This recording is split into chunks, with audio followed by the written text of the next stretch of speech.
Hello.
Oh, there we go. Yeah, my mic not working for some reason, but now it is. Yeah, I not. Um, Might have been. It would have been because I wasn't talking into it. I was talking to a child over the voice gate would have kicked.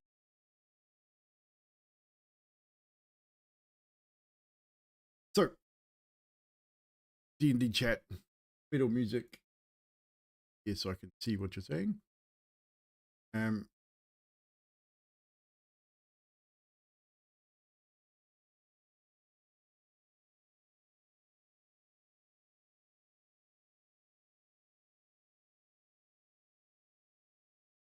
how you doing? Welcome on in.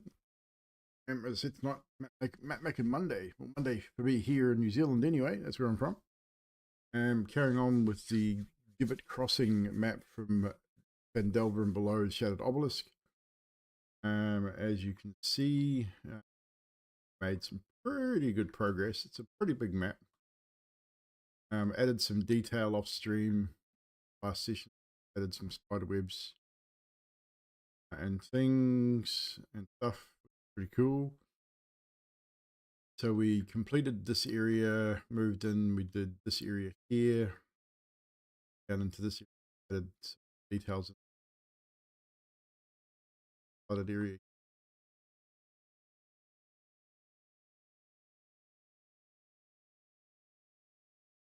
Hunters made it up in this area here, the collapsed hallway, and this is the area we're going to start with. This area here on our map, well, which is receiving room. Let me know if the music's too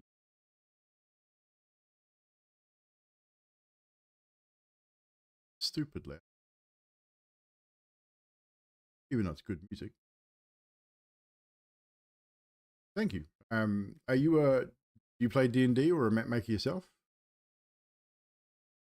Well, this is the receiving room. The description for this room: a double door at the northeast corner of this room has been knocked off its hinges and lies on the floor. The room is blurry, though seen through the water. We've got doors knocked on the floor here. These doors are stone. What we're going to have to do, I'm going to particularly stone slabs that I don't hear anything but you. Oh, you won't. Yes, you're on YouTube, so you won't hear any music at all because of copyright. If you do want to hear some music, you can come over and see me on the Twitch. I'm on music will be.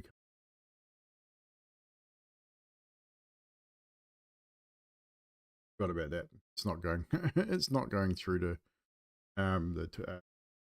not going through to the YouTube. I used to play online. Now have now you play in person, 6 players. Chapter 4 of Vecna, Eve of Ruins. Nice. I've not played that module. I have read a little bit about it. I myself am currently GMing 2 full-time campaigns, which both are coming up to having a break for Christmas, New Year. We played my homebrew game last night with which is not streamed, it's offline, but it's online, if you get what I'm meaning. We don't stream it, but it's online over Discord, and using Foundry Virtual Tabletop. That is in my own homebrew world, with which is the second part series for that particular campaign.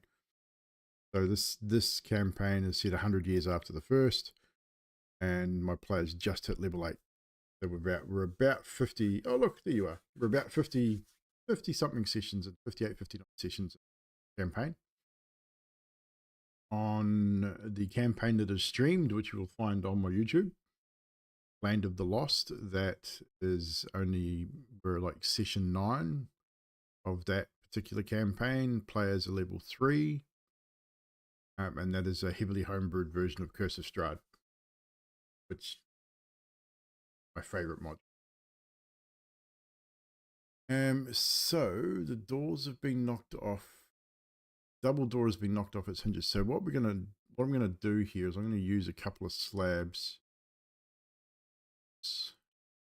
or I could probably gonna using a lighter grey here. Probably gonna use these here as doors.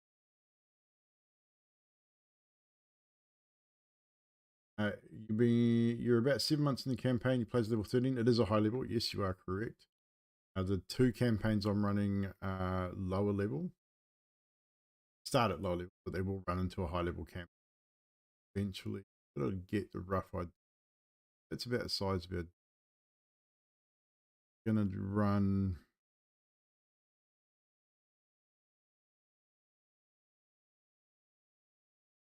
Just to give an idea of the height of the one's gonna be completely busted.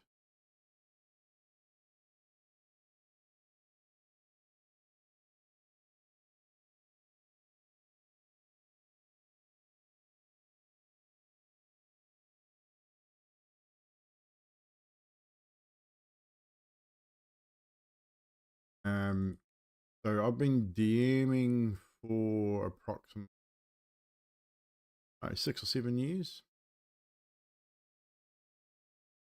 That'll be our doors. One's obviously busted open off the hinge. This room's blurry appearance is a result of a permanent magical effect from when the Mind Flayers burst into this room and slaughtered the Smurf Niblin, or Dark Gnomes. The gnomes cast blur as a last-ditch effort, and the magic has soaked into the room, making everything within it harder to see. Attacks against creatures or objects in the room have disadvantage, unless the attacker doesn't rely on sight, as with blind sight. See through illusions such as true sight. About the same since 2014. I have been playing for a long time. I'm going to show my age here. I've been playing since about 1988. 87, 88 I started. So I'm a long time player.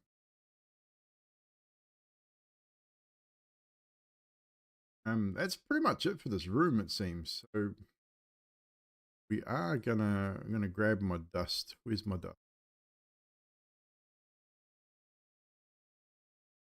Change my dust.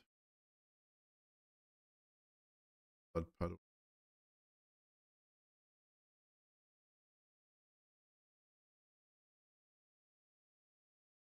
Grab this. The alpha out of it. Make it big.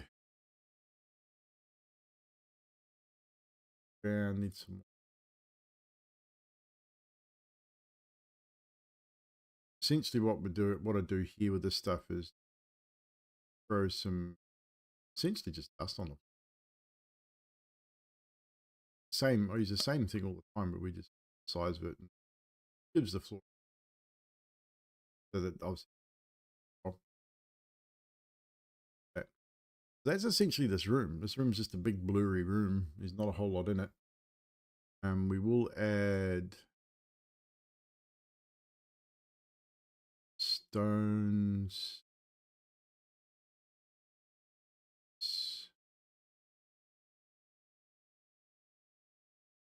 Place is falling apart as stones.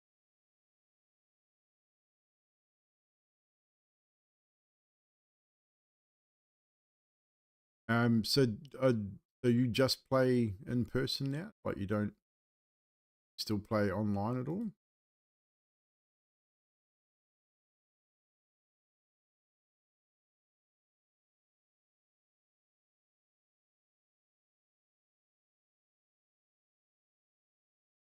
Right.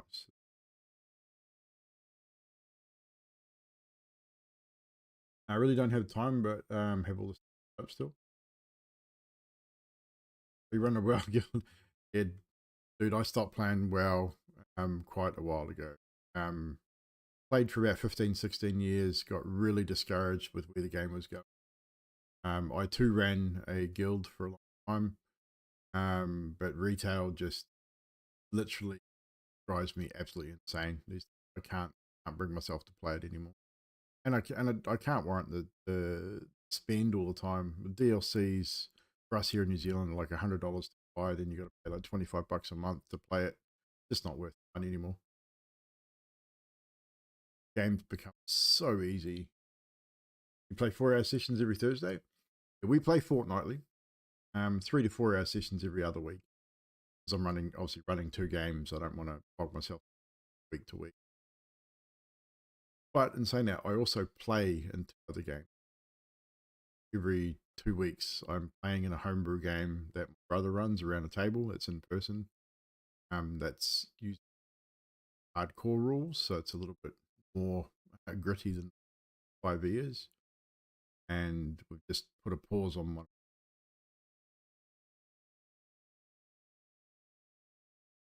So, last game did online was Descent into Avernus. Interesting. What do you think? What do you think of Descent into Avernus? I don't particularly like that module. Story's reasonably, but feels really railroady.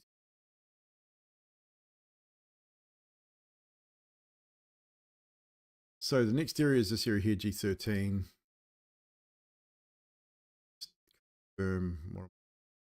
These are basically the same. They are. So these are private rooms. Half a dozen rough chambers along the passage remain mostly intact. Chamber contains a pair of short stone beds, empty metal footlocker. Stone beds we can do. I think I made mist. It is, but I've run that one 3 times.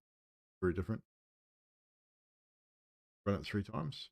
It's not bad. I mean, I honestly found it really railroady.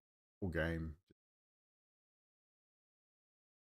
Just very. I don't think I could run it in the way that it's written. I think I would have to potentially rewrite it a little bit.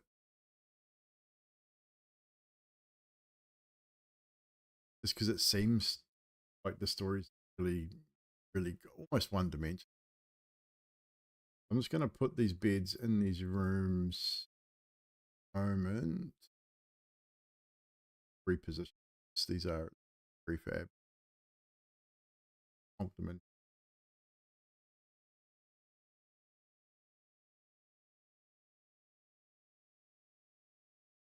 Based on what reference.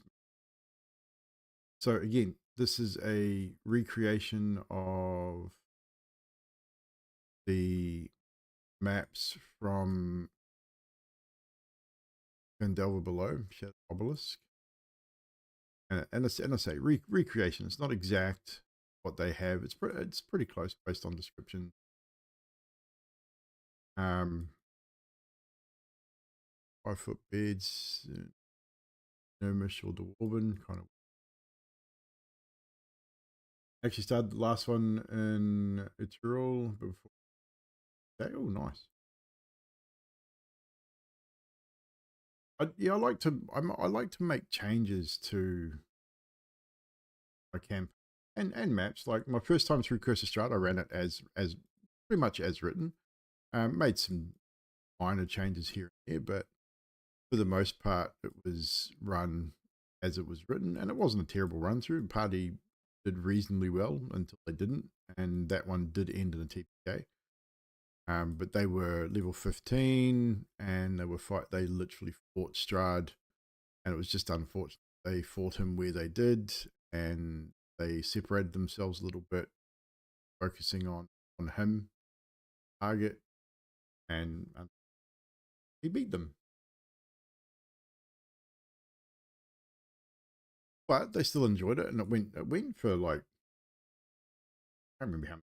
It's on my YouTube anyway. The we streamed that one, that whole campaign.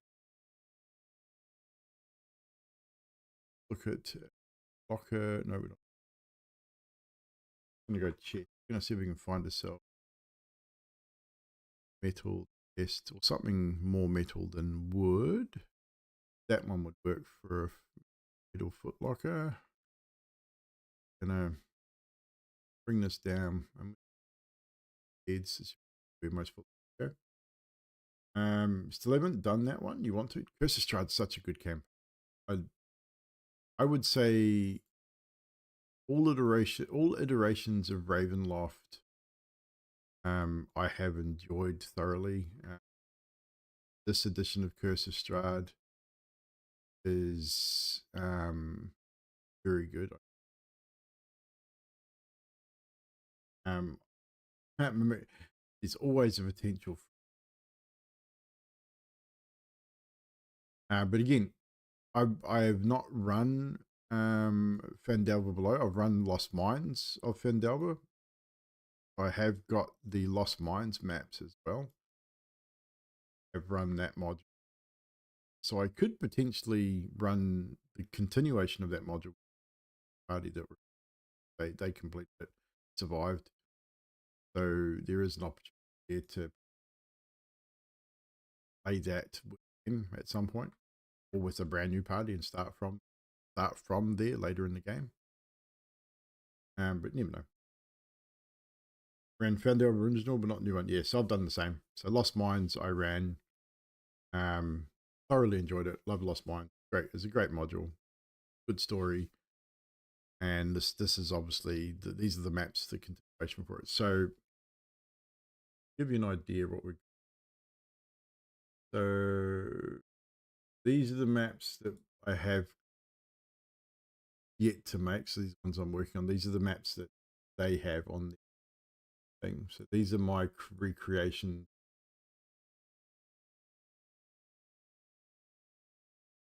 These are the ones I've recreated from the maps within the module. Big, which makes them look open. This is the briny maze. Most of these maps are 5,000 by 5,000 or bigger. They're very big, a lot of detail. As you can see, this map that's opening at the moment is 15,000 by 1,000 in size. So they're in WebP, and because they are very high def, we can zoom right in and not lose it. Very, very big.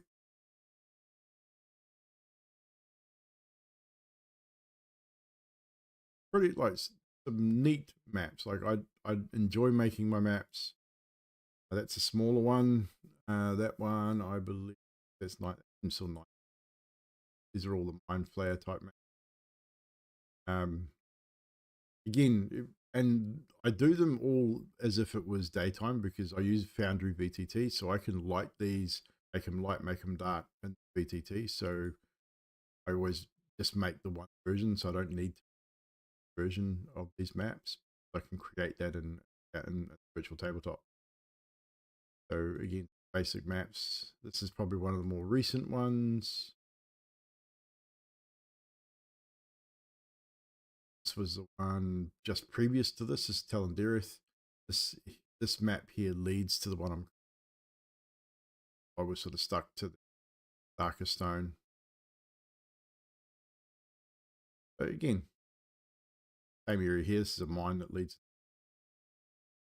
parts. So give again detail there. A few dead dwarves leading into the mines, mine tracks, dwarven contraption. So that's those ones there. And I said I've done all the Curse of Strahd maps. I've lost mines of Phandelver. I've done Ice by Peak. I've done obviously my own maps for Brew Game. I enjoy making maps. A lot of fun. It's always fun to talk to someone else that's involved in D&D and enjoys hanging out, listening to music, and listen to me waffle on about absolute bullshit for a couple of hours. So where did we get up to? We got up to 13. G14 is this area with the. I put this tower in off stream because I wasn't sure exactly how it would work. This is just depicting. I can't really build the tower per se. So I've built this out of some pillars and things, just to give the impression that something is toppled over, crushed through this area here. So the actual description, and this is where things get really cool with D&D, obviously. This is a representation. Description is what is actually happening. I tend to explain this to my players before that I do use digital maps. I use a lot of splash screens in my games as well. So splash screens and audio to give ambience and things, and then description. So the toppled tower is this one. The east side of this room bears a strange angled structure. So a squat tower tips sideways, fell through the wall. Muddy knobs protrude and retract from its irregular surface in a slow hypnotic motion. Near the structure, two rocky creatures and three-legged, three-armed, egg-shaped monster, wide maw on its head, chatter grunting language. So if you know description of that particular creature, Zorn, a Zorn named Zorlok, lairs here with two earth elements. They're discussing the tower. Oh, in Tyrion. Toppled Tower is a strange tower, is a variant of Daeron's instant fortress called a Mudslick Tower. The Dark Gnomes scouts liberated the Mudslick Tower from enemies in the deep Underdark and hid it in the Enclave until they could decide what to do with it. They never figured out how to activate it. But the erratic magic of the nearby Netherese obelisk fragment caused the Mudslick Tower to grow and tip through the natural state Enclave, between the Gnome Enclave and the Drow Treasure Vault. Wedged in the earth this way, the tower is immune to all damage without the command. The only way to shrink it again is sprinkle a ham gravel from a creature upon it.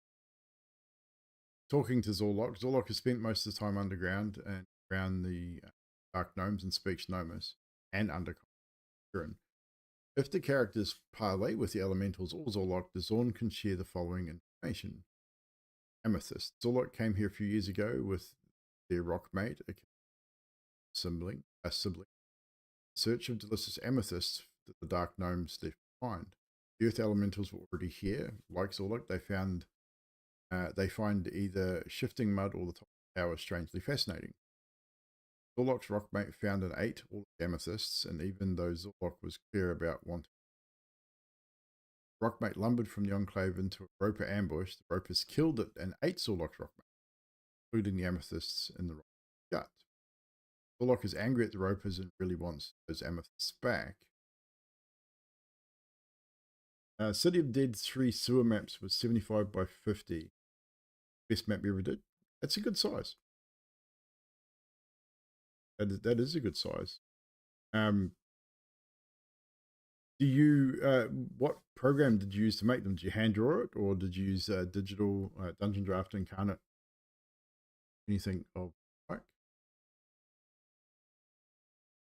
So Dungeondraft, yeah, I love Dungeondraft. Do you have the Forgotten Adventures assets, or do you use just their free assets or from Cardos assets? The other asset. So the tower, if the characters give Zorlok the amethyst, or if the characters kill the ropers but didn't recover the amethyst, Zorn considers a great favor There's a secret about the odd tower. It's a rare magic item plane of earth that seems to be accidentally activated. Doesn't know about the obelisk, but the Mudslick Tower's command word can be used to shrink it, and the command word is purification. Kieran. That's kind of cool. You can potentially get Mudslick Tower out of it. So, in that case, then I need to make some.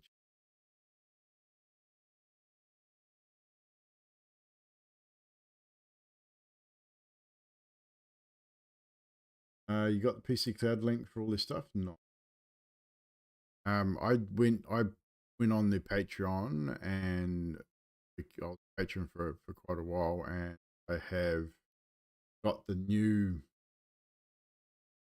Dungeondraft integration, which takes those 70 something files that they have, reduces it down to 3 or 4, makes loading so much quicker. Such a brilliant idea. I need to find something similar to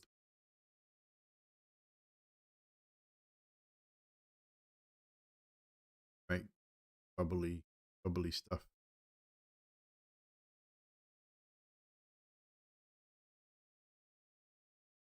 Yeah, I'm going to use pathing.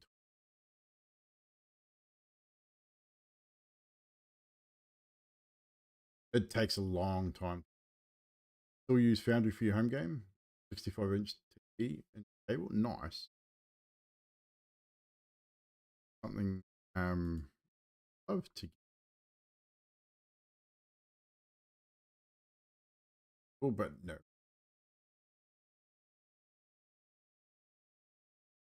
Let's try and figure out what we're going to over. It may work because we've got this proves work. We're going to do some of this stuff and fade it. Gives us a really neat effect.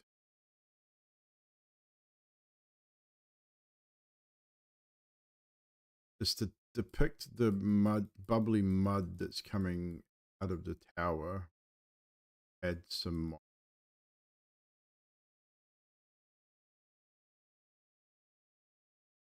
It's definitely worth it. Like because I just went on the Patreon just for a week.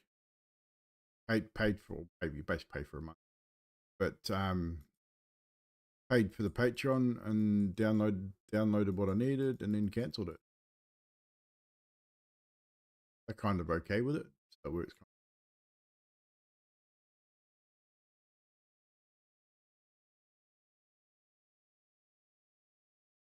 Don't want to overdo it. Just give the bubbly mud section there.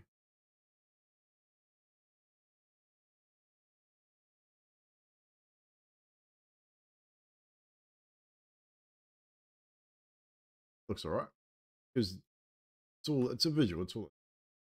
Oh, dude, they got so many, and I also use all of their Foundry, the NPC tokens as well. So I have a folder that literally has thousands of top-down tokens from Forgotten Adventure. Because they do all the free packs as well as paid ones, obviously, because I was paying for the Patreon. I used JB2A for the animated stuff, but yeah, Forgotten Adventures does tokens for VTT. I got it literally just thousands pop down. Not the animated ones, just static. I don't use the animated tokens anymore, but I use JV2A's added just the free animated stuff, and that's pretty cool. The animated tokens were cool, but there just wasn't enough of them. Yeah, and I found it overkill, so I went back just to static tokens. It made it so much easier, and the players. Again, when you a lot of the time during the combat, there's no need to focus on an animated token anyway. Like I definitely steered away from that. So again, this area here is going to probably have dust on it. Run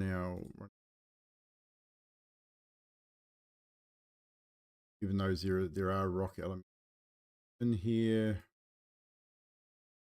Will be a bit of dust, rock. We'll probably add some copper later. Dwarven Forge to make plugin. I use Hero Forge a lot to make my player tokens.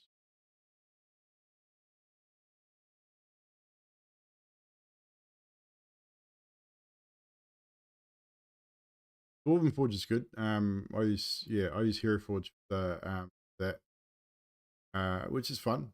I always used Hero Forge for my player tokens. I think I use it for my players use it for here we go. So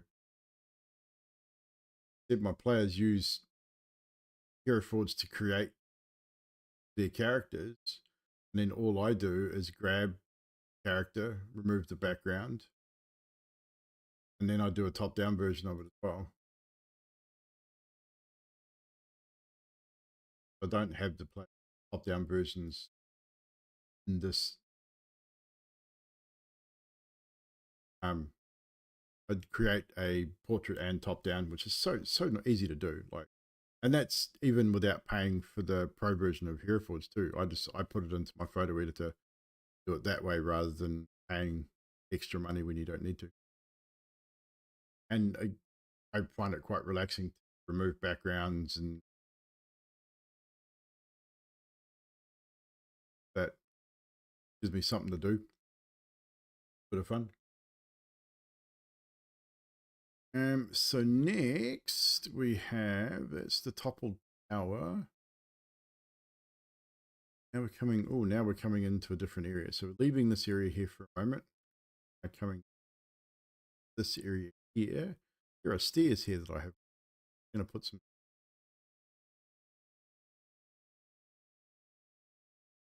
We do anything else?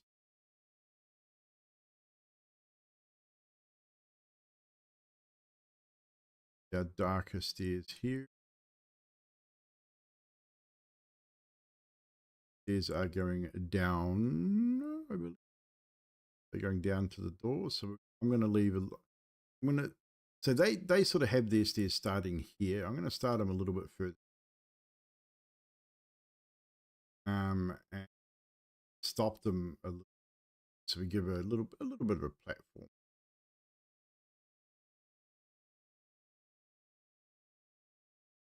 Add some shit. Probably going to lurk and watch you build. Like to see different styles. Yeah, it's all good, man. Appreciate you stopping by and hanging out for a bit. Don't forget to hit that follow button if you're enjoying it. I do this every week, every Monday. Well, my Mondays. We Call of Duty on as well.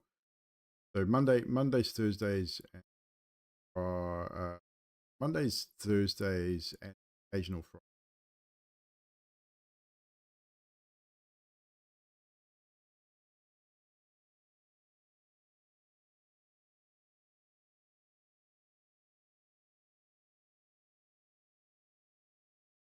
Grab. Oh, that was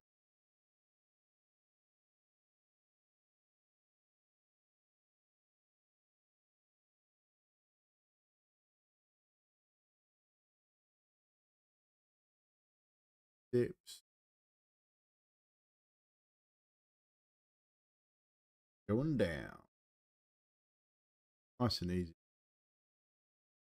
Here's a little.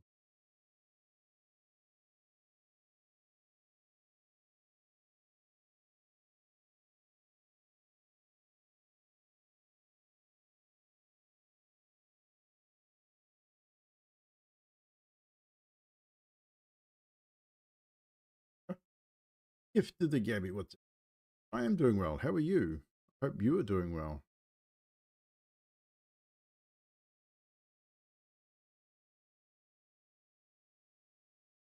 Ignore the spam. I am obviously interacting with chat.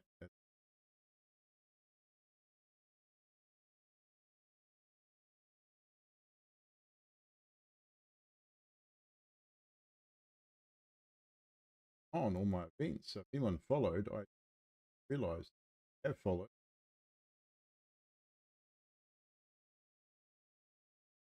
Very much appreciated.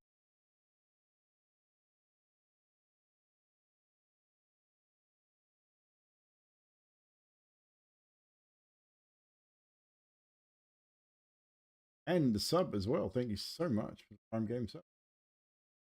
Very, very much. And the alert didn't fire because I didn't have it turned on. But I do appreciate it hugely. I'm not even going to try and pronounce because I'm going to butcher it. Because that's terrible at pronouncing.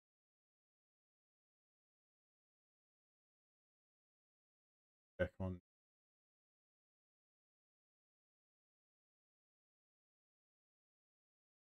I'm going to call you bougie because that's just.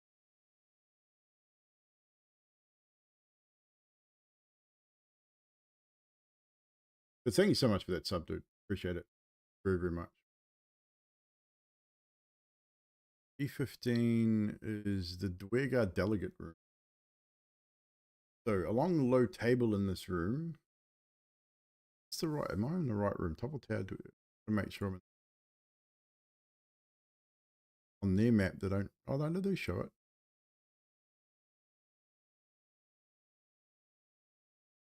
So I can bring it up here too. I keep forgetting I can actually bigger than.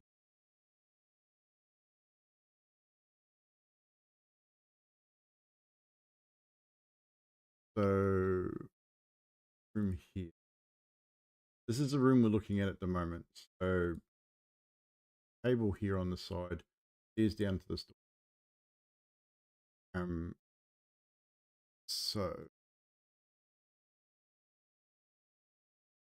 So a long, low table in this room bears bits of metal. Stairs descend to the south beneath an archway bearing deep, jagged carvings.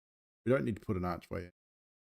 Drow and Dwergar living in this area didn't trust each other but realized the benefits of working together to obtain greater profits than their wares. This room is where Dwergar prepared negotiations with Drow. The metal pieces on the table are hinges from Dwergar folding traps, which they intended to off. Carvings above the archway reads, "Trust no one." Ooh, trust no one.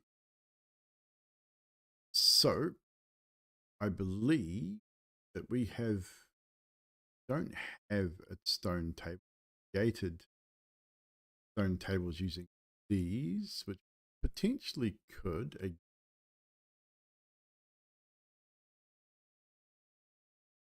suppose you could use that as a table. This doesn't sit, it's a long, low table. Better. Stone. See what we can find. Be suitable for a long, low table. I mean, we could use something like this, but that's not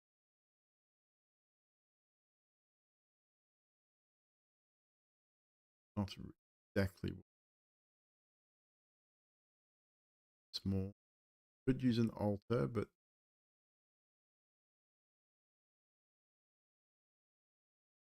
in art. I mean, I could join two together, narrow them down, and join two together. Hide the joints with item, not over.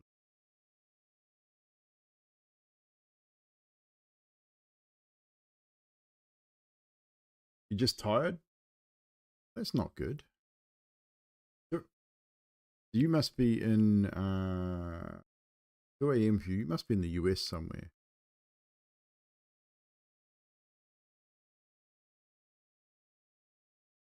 East Coast?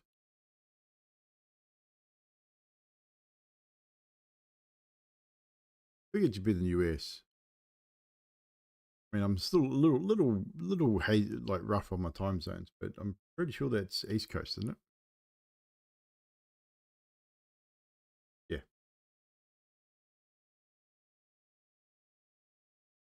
So what has you up at 2 a.m. in the morning?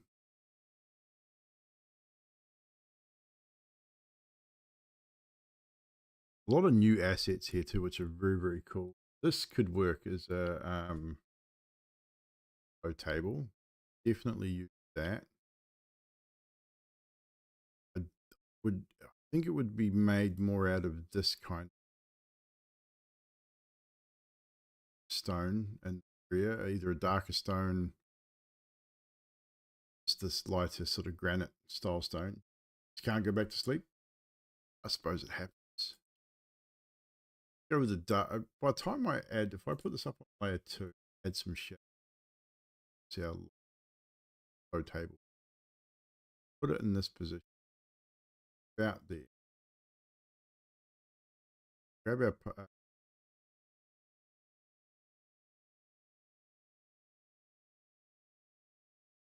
key. Get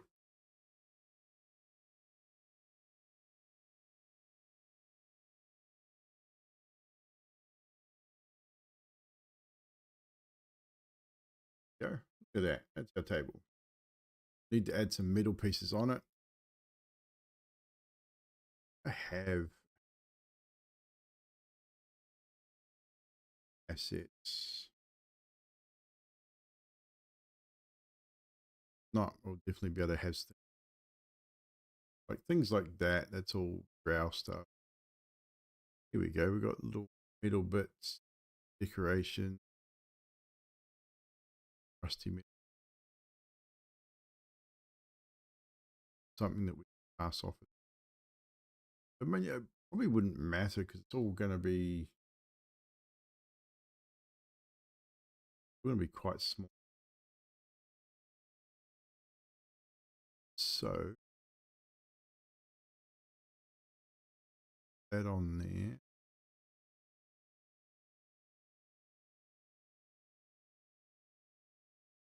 If I do this,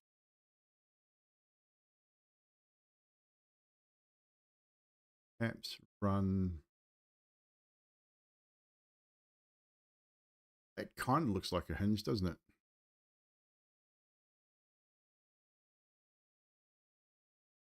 What else we got?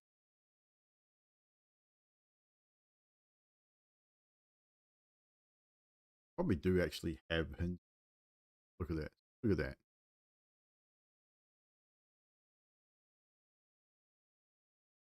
I knew we would have hinge.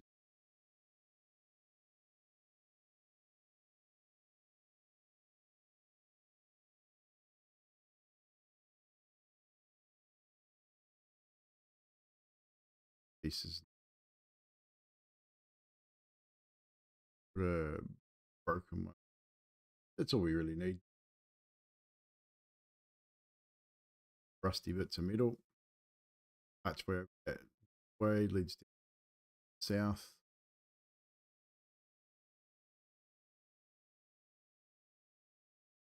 The typo neg in the background.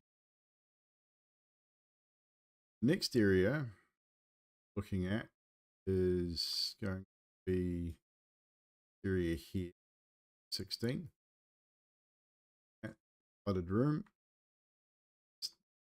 This room has, this room is flooded with 2 feet of dark water.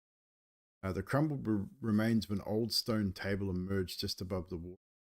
4 enormous crab-like monsters skulk around. So again, got some options here. It says that it's crumbled remains of an old stone table. So, our one it's all in the center of the. I don't want it that. See how probably 6 feet wide. Looking at where it's seated, and probably about a good 6 makes that width about. Place this here, and I'm going to do this couple of sections. It's a really long table. Do on a slight angle there. come back to stone here. We're going to find some middle sort of bit. This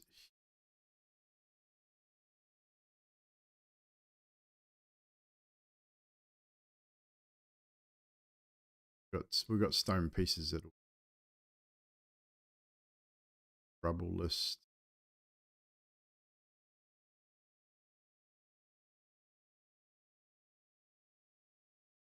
Round bit.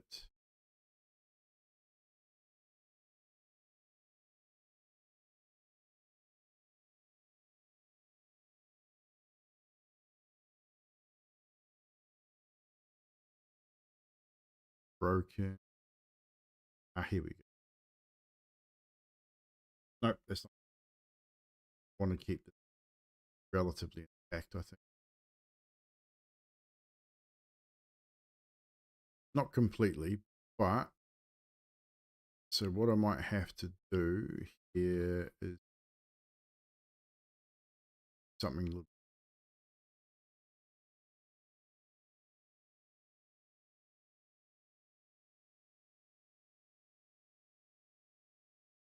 So we are going to use these. I think I'm going to use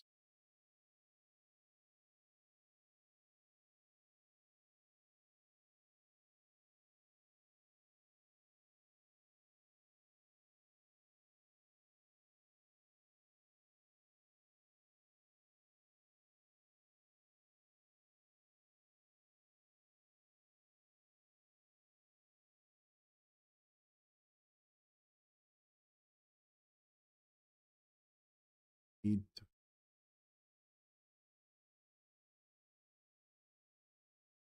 No, actually, this may work by something. So what's going to happen here? Going to have broken end the all underwater. Broken end under.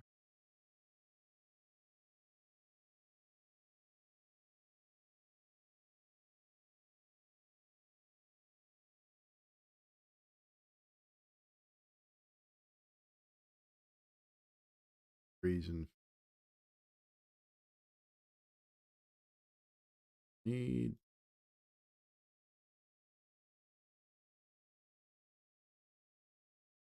that one there and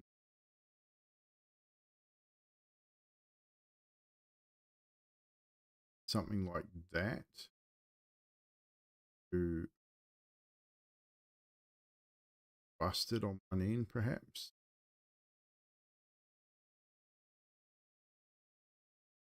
We could probably bust it on both ends. Put that there. That one. That end.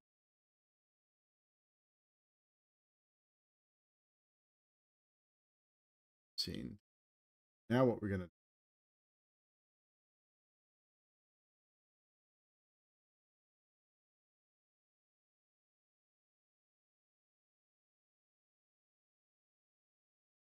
grab our water.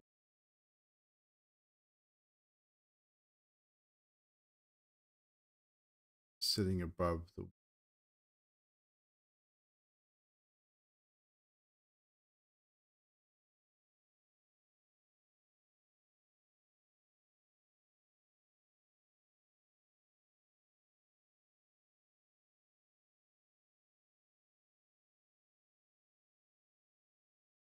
and we might be able to put some bits and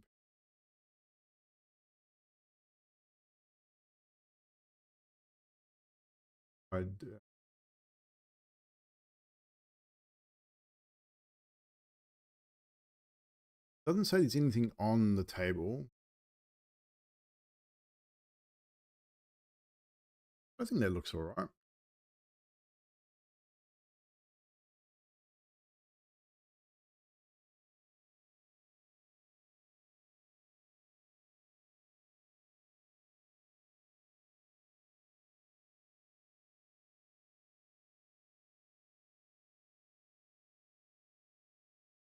Right color stone and our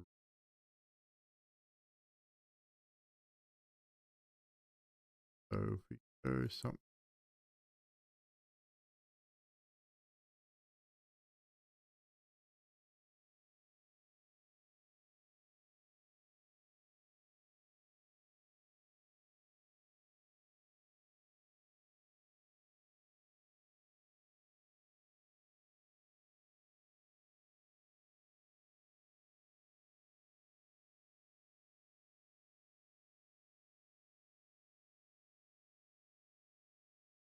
And just to try and hide those joins a little bit,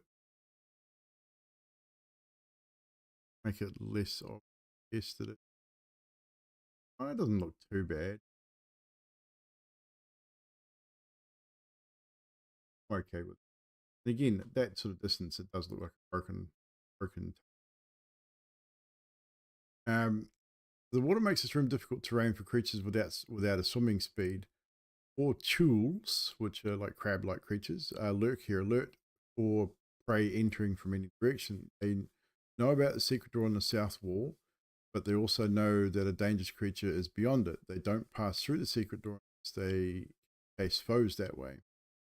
Secret door. The drow priests often spied on negotiations from the secret door. The character who searches reads on a perception check, finds the door, opens by shifting the panel.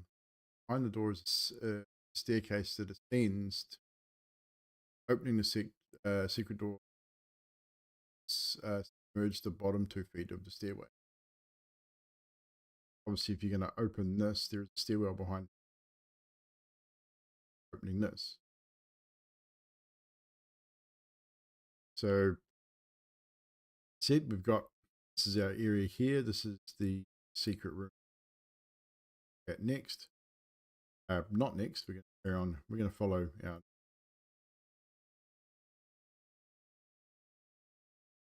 into this area. This is just a hallway that's flooded, leading into the drow delegation room. 2 feet of water pools in this room. Rusted metal chair frames jut from and delicate script is carved above the doorway leading. So rusted metal doesn't say how many. See what it doesn't show how many here either. So see what chairs we've got that could work here.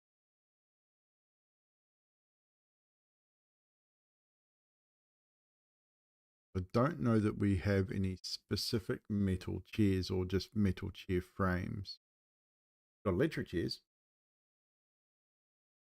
We've got wooden chairs. I could just put wooden chairs in and put layer it, put one under the water and one out of the water, and then run some stuff around it. Fancy chairs there.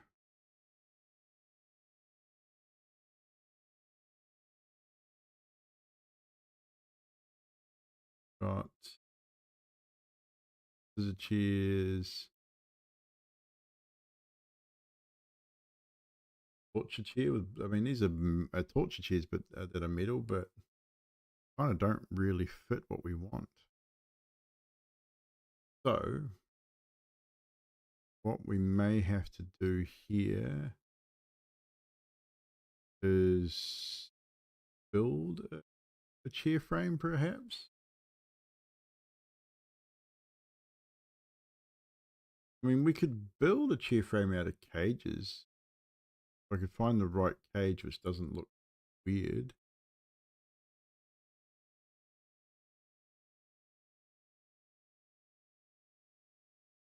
Or just use wooden chairs. I mean, again, it's a depiction. I'll take a basic wooden chair.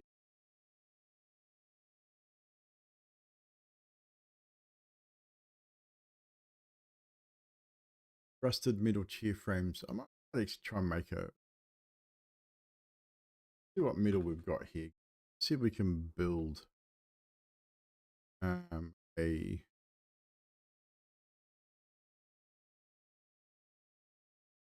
can build a rusty chair. I'm sure we got some metal pieces that would certainly work to build a chair frame. I mean, it's going to be pretty straightforward, isn't it, right? It's going to be just a square shape with a back on it. Don't even really need to see the legs. See, these could be, they work. That would work. I think that work as a rusty chair.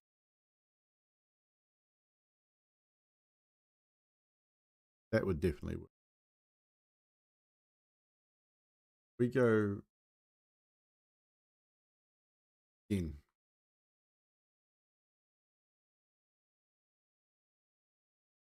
Sort of, doesn't have to be in that, and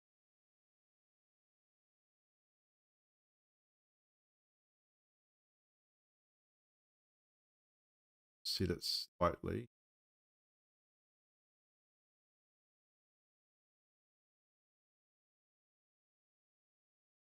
Grab our fade off on.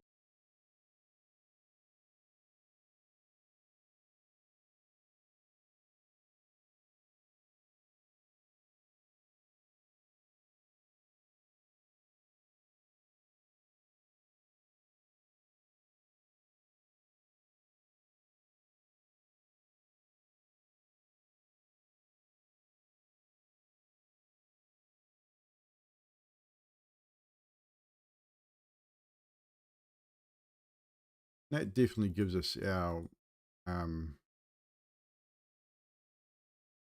that's actually that's a fireplace grill.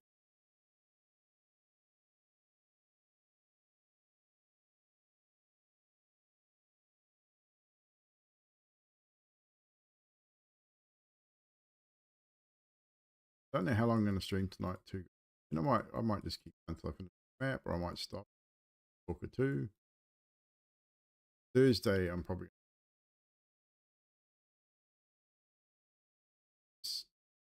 man. I haven't played it yet, but I really want to play the game. Sense add on stream.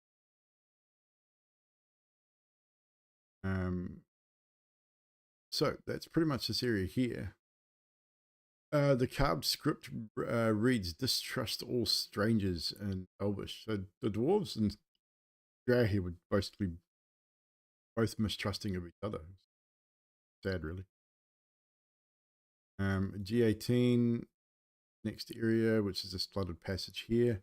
This is a drow passage. Natural stone stairs descend into a passageway flooded with dark water. The upper half of a door protrudes above the water on the west side of the passage. That's pretty much all we've got there. That stays at that. Add some stones and things. That will get a boring.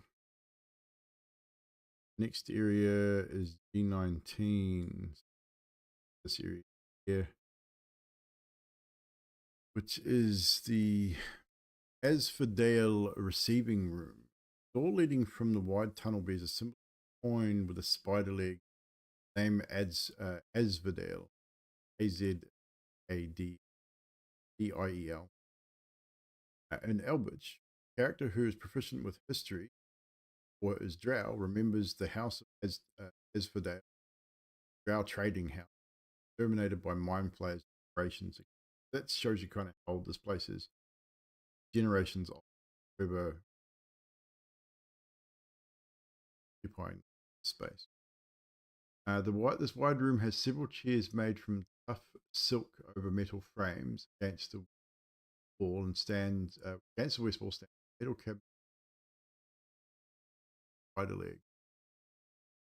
So, where things. Let's see what metal things we can come up. Picked a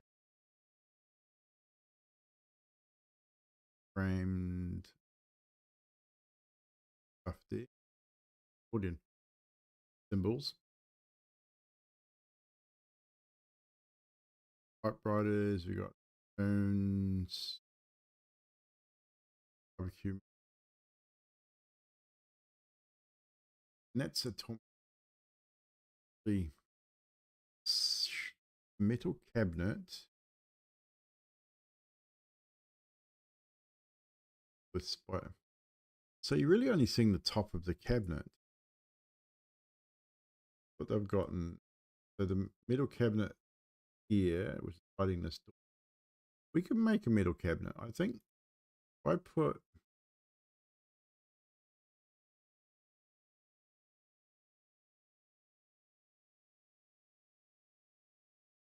a little too big. Need something narrower, I think. We can find something.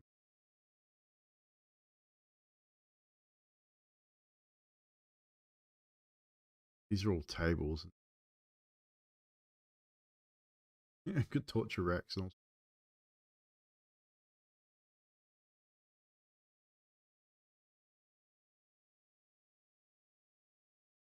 It kind of sort of, that might work. Bring that up.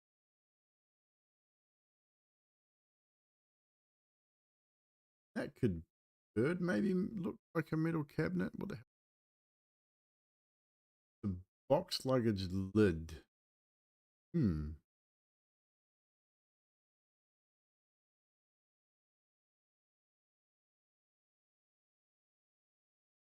I mean that.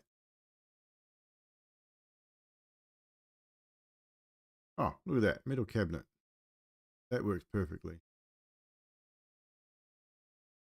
That will work ideal. Bring it up to layer 2.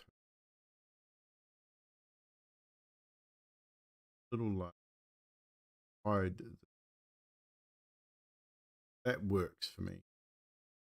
Even though it's kind of depicts it's open. And I could put a lid on it. Purpose because it's open.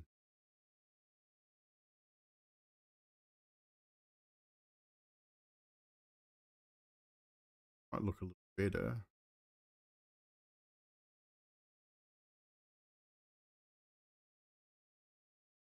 Oh, safe.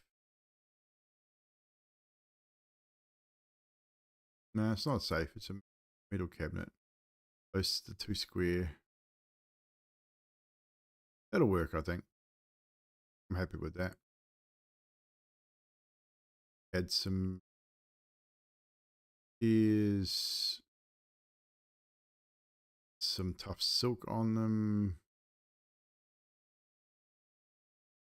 That kind of works for this area too.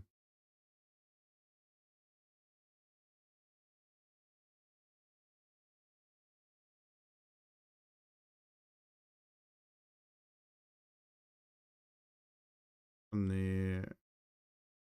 there. The big ass room for just a couple of chairs and a cabinet. It says it has several chairs. So there's only 2 in their picture. Can we put some more chairs in?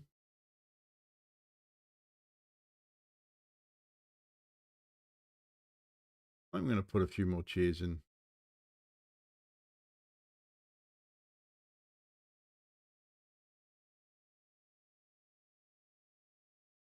Just for shits and giggles.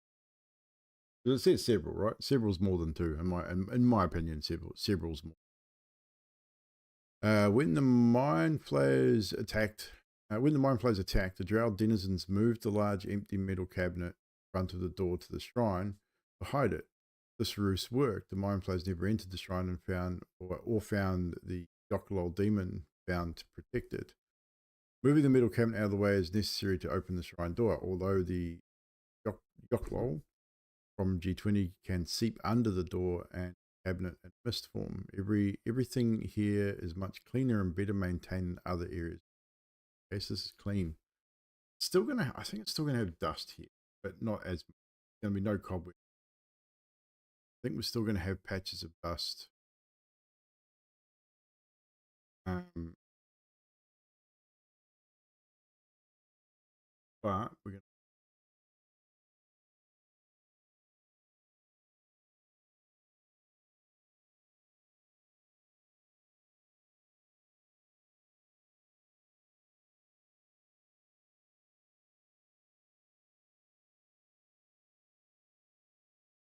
Definitely going to have some patches of.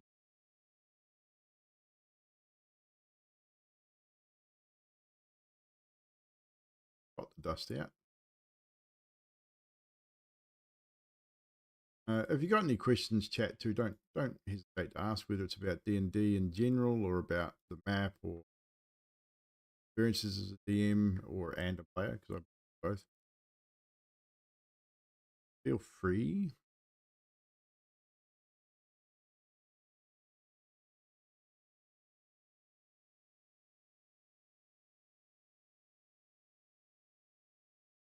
So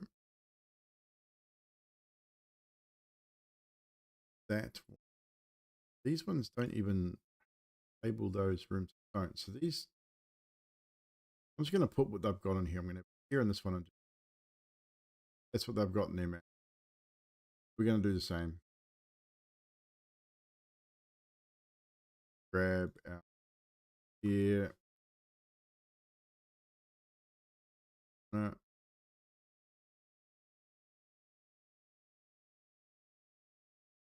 Yes.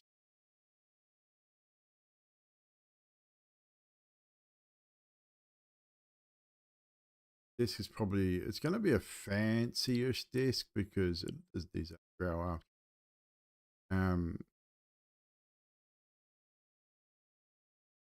Get the impression of we're going to be this darker wood. Fancy. Way too fancy.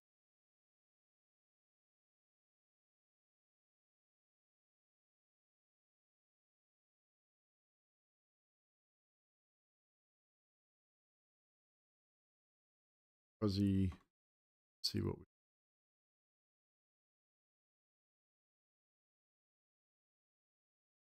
I just put that in there, but this doesn't. Kind of need to go with base stuff. Oh, here we go. This is more what I'm after. It's a vanity. Vanity. I want a desk. Fancy. Fancy. Too fancy, chat.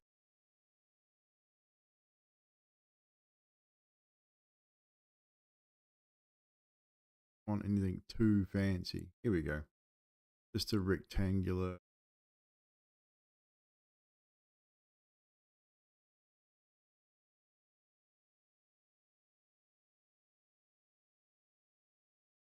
Simple wooden chair. Maybe not a simple wood. Something that. High back chair.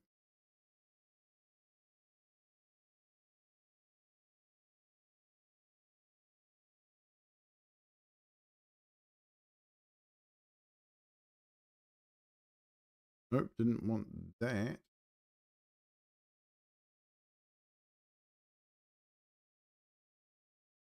Scrolls. Scroll wall. I mean, it doesn't look like there was. I mean, we don't have to actually put anything on the desk either if I don't want. But I like to mess with my players sometimes. Oh, and just random things on a desk. Don't actually mean anything. Players like to get hyper focused on things.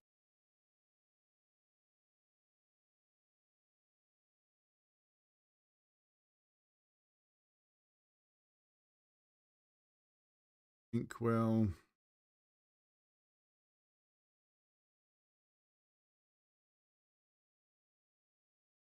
Will.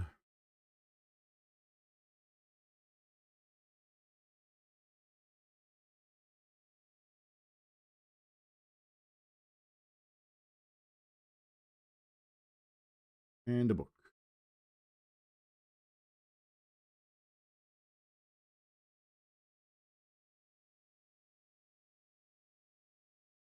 Right. That's pretty much that area. Now we've got the shrine, which is in here, which is the here. So there's definitely a stairwell there. So first things first, find the stairs.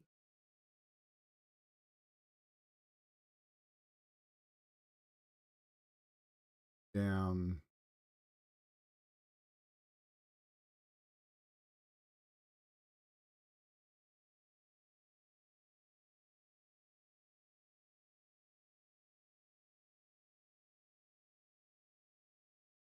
So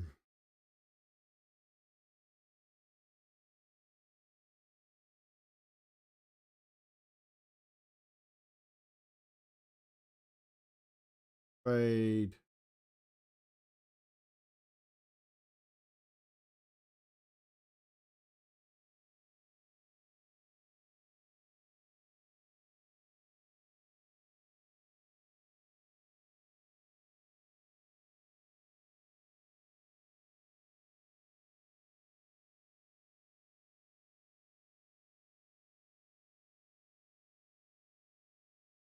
Definitely you can see it looks like it's going down. That could make this.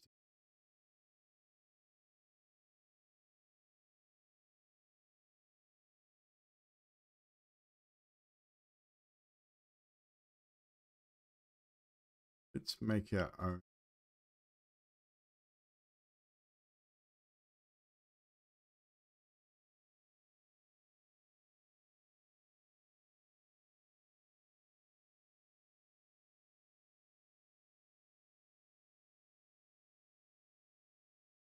Instead.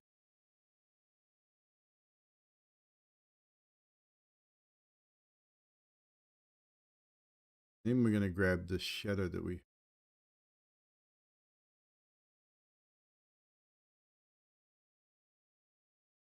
and tips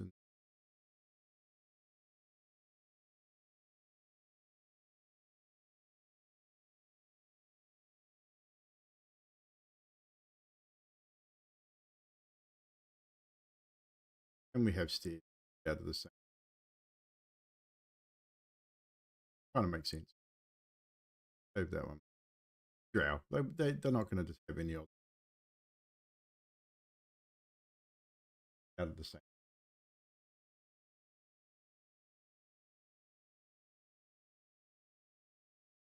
So in this room, have Asphodel's shrines. Coins on spider legs creep along webbing that covers the ceiling of this room. The table stands against the stairway descending to the north. Against the south wall, a marble altar, noticeable indication, binocular creature, body that resembles melted yellow. So, Yoklol, believe is demon, is a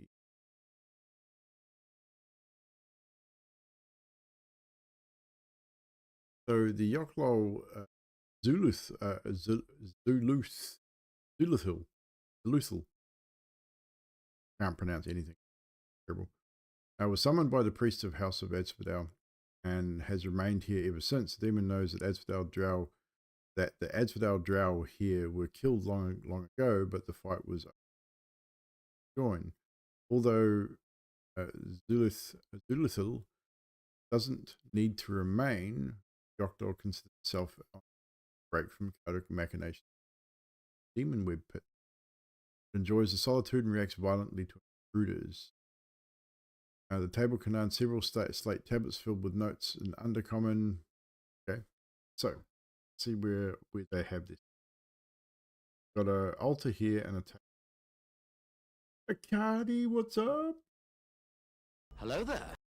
Hello there. How are you?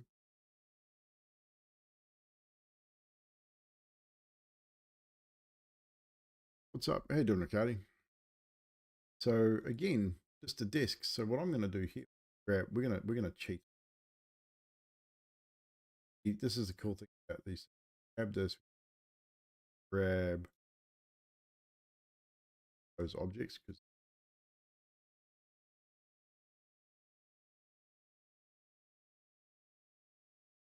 that one, not that one.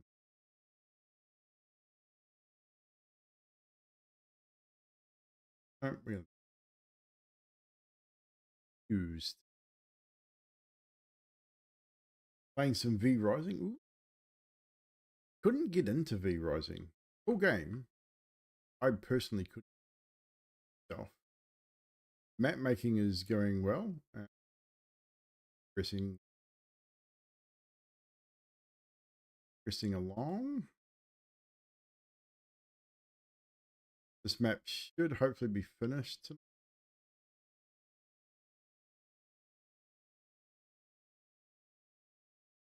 Now it says here the table contains several slate tablets. Grab. Sweet.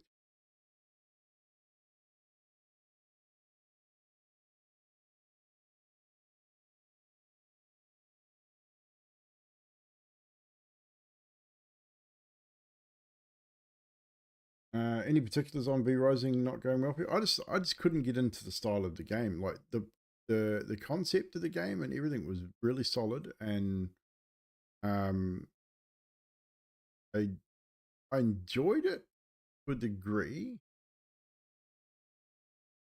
I think we just gameplay didn't mesh well.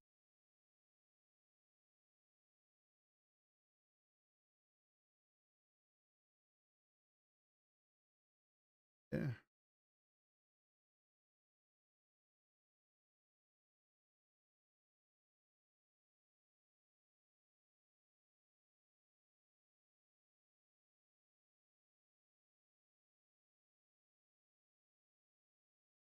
Very cool.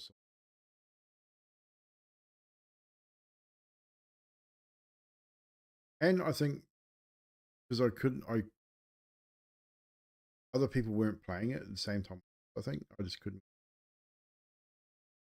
solo. I found it probably even on lower skill settings. It seemed like it was an play on your own.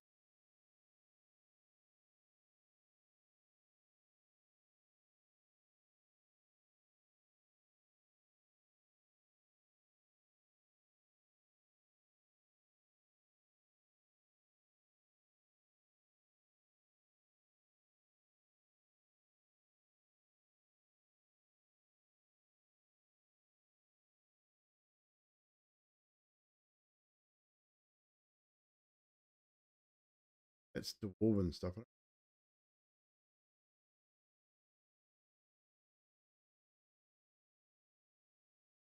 This is a drow area.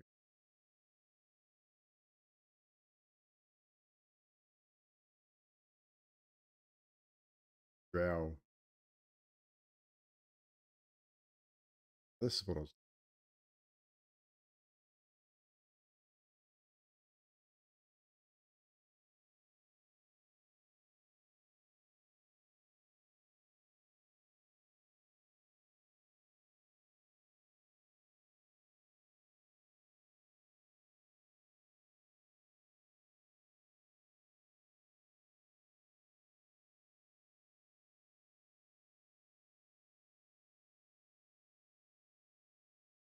Nice.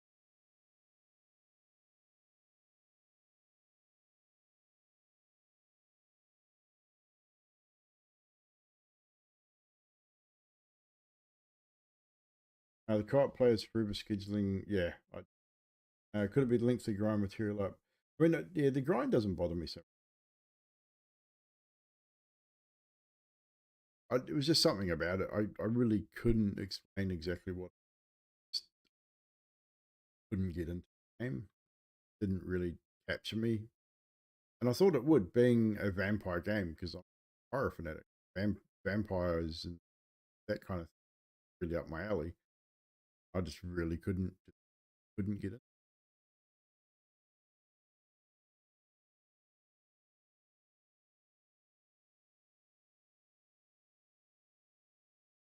Rectangular. Yes, that's what.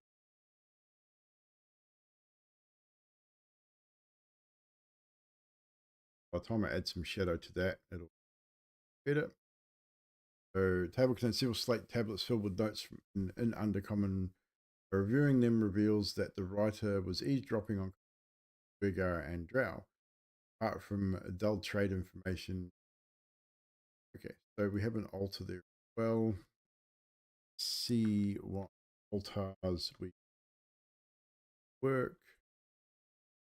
So we have slate.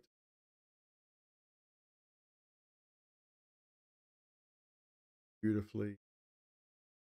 A vampiring thing probably most replaceable. I just again, one of those things that vampires is anything vampire related as a general rule. This change settings to be aliens, race, or any type of magic. Yeah, but probably could really. There we go.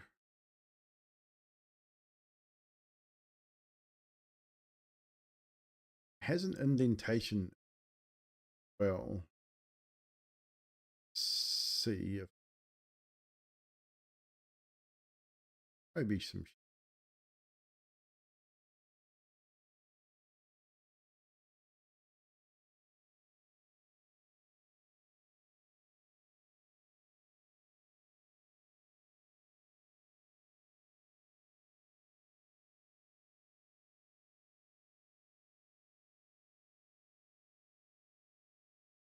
Wibbler wobbler.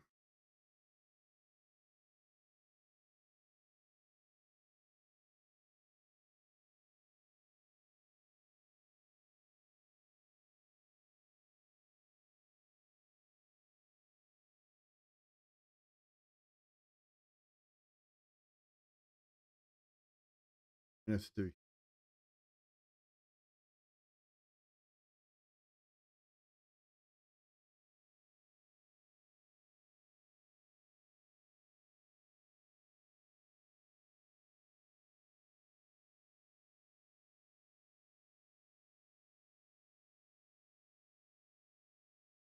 Here it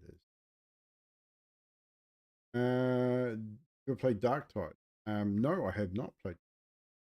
I've seen it played. It does look.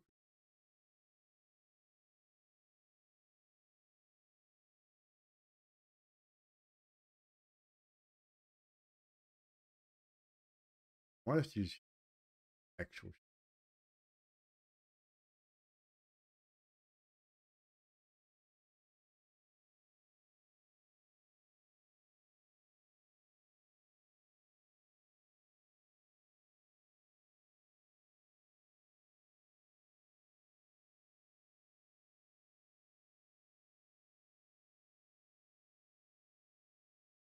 But look where this indent right in the center.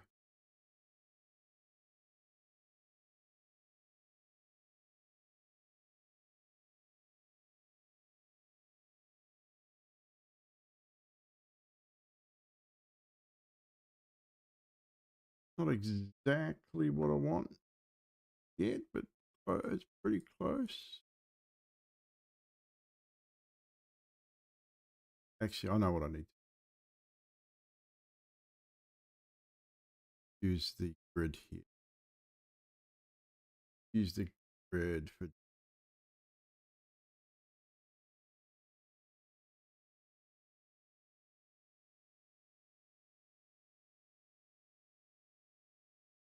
Look at that. Patient.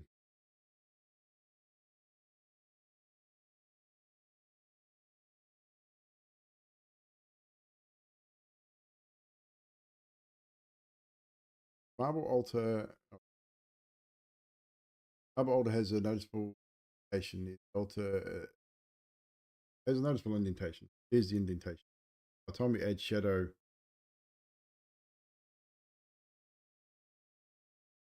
itself,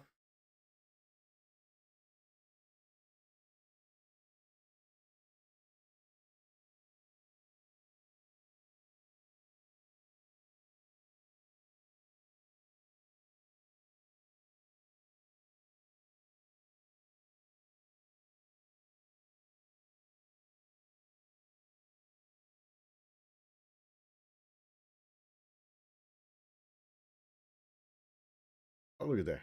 That works. I've seen Dark Tide played in it. It's a very solid game. This area, I know this area is going to be over. Spiders creeping through, moving them. That's all in this.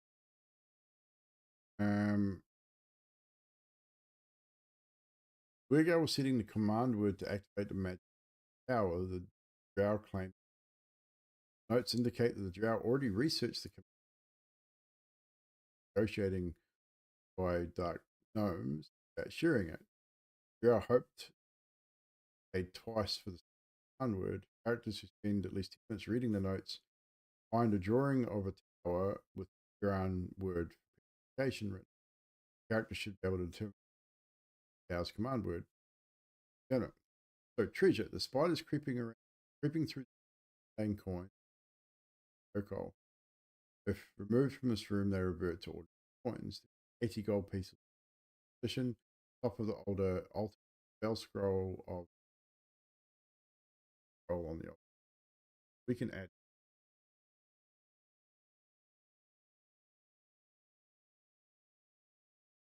Rude not to put scroll.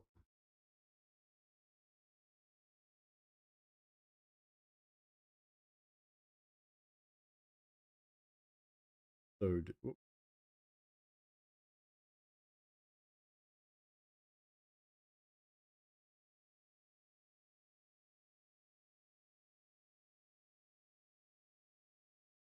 And that's pretty much this room. Added some dust. We will add some cobwebs because it does say that this here.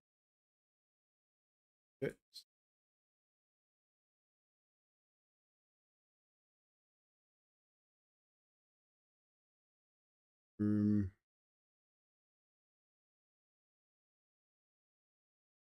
Just some basic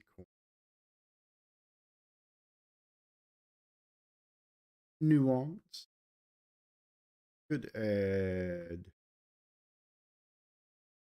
altar.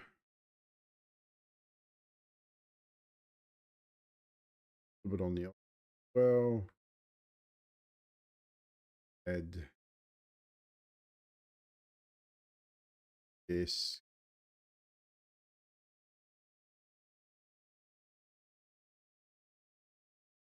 Here.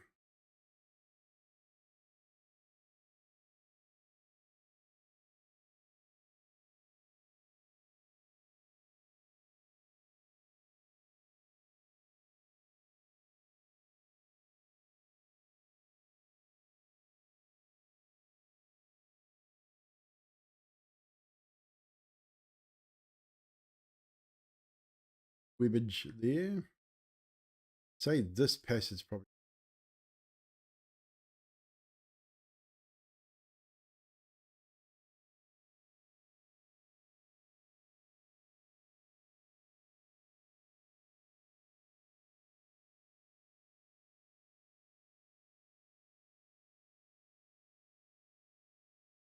Save that.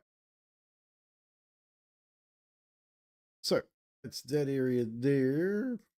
20. This room, about this doesn't say anything about this room. I guess as a DM, you'd about put it wanted in. I mean, I would almost just make it a trap. About, I mean, what I'll do, I'm going to fill this. We're going to put some spider webs in here. Make him.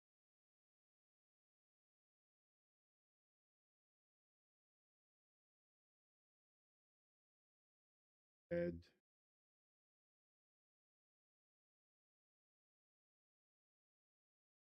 Add. Tune or two.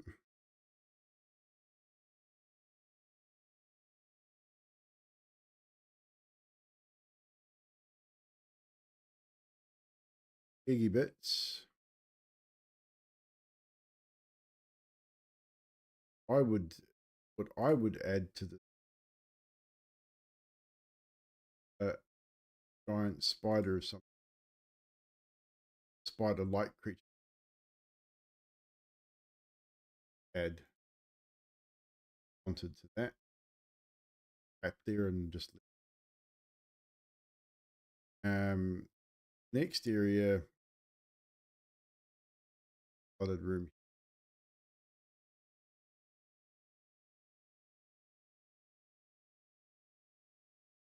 Stairwell. This is all drow as well. So this stairwell here down behind great mode is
the only thing with the dungeon draft, you can't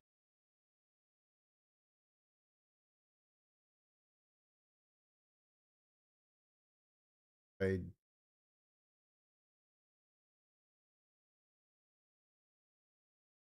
Okay.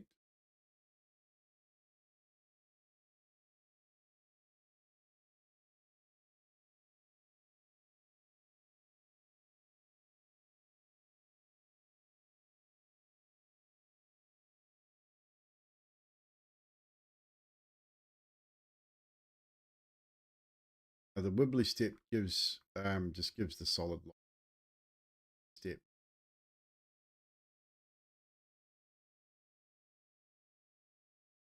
Save that. Steps down here. What we got? Let's read the description. Receiving room. Drow's receiver. So the double door leading from the wide tunnel, stylized symbol of a dagger thrust into a name Osteroth. Characters proficient in skill remembers that House Osteroth, wealthy drow trading house. Many people believe the house has undiscovered treasures hidden in well-defended vaults. The steps lead from a double door into flooded with several water. Lifelike but heavily damaged statue against the room. Sodden nests made from rubbish sit atop tables, giving the room a dreadful reek. Filling near the nest, squat lizards, 8 legs each, 5 grey skins. We've got some tables. First thing first, let's have a look at our reference map. Got some statues. Lifelike but damaged. I can put statues in. Tables I can put in. I think we might have find appropriate rectangular table. I mean, I could use a rusty.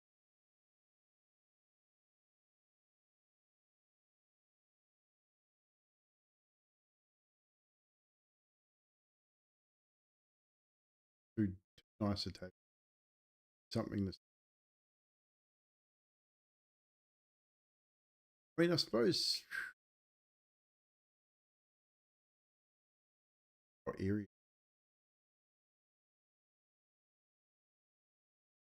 Maybe these tables.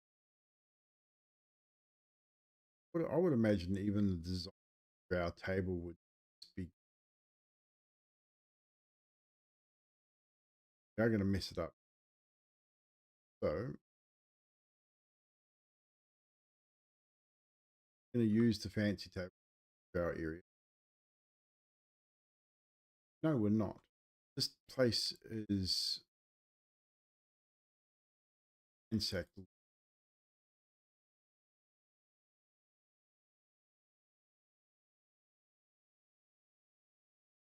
On there.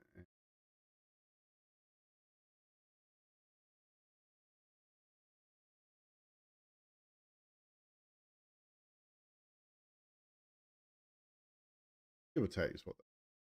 Now, let's see if we got the nest. Look,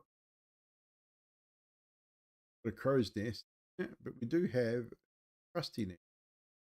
Let's see if we've got raw.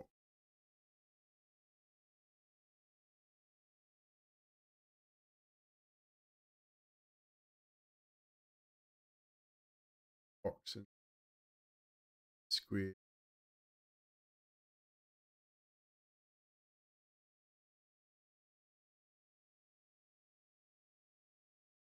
Two.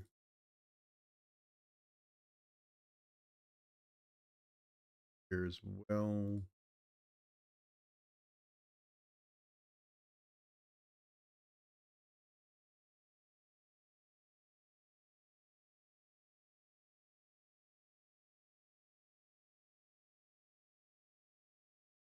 I mean that would.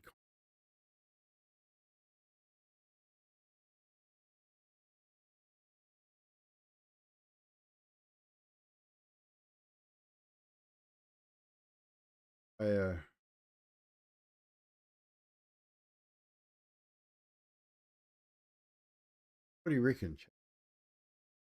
That pass what I just described? Sodden nests made of rubbish. So it's made of rubbish.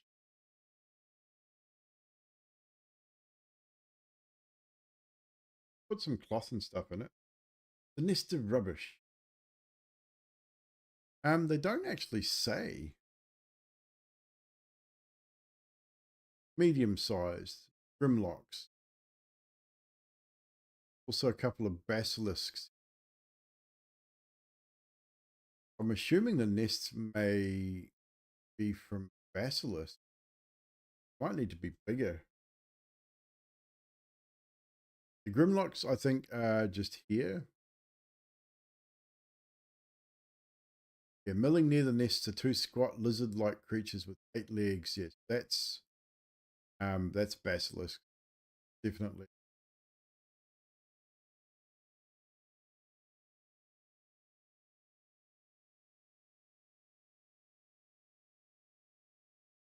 Yeah, so the basilisk, they might need to be. I can add some cloth to them. Might need to be a little bigger.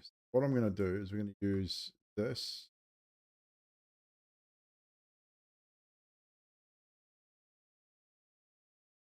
Add. I'm going to build this up.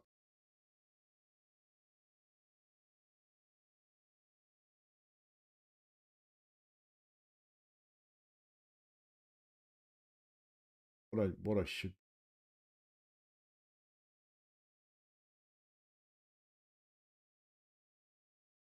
Move that. Grab the. Build this, and it says rubbish. So we're going to add some cloth top of this because you have ripped and soiled cloth and add.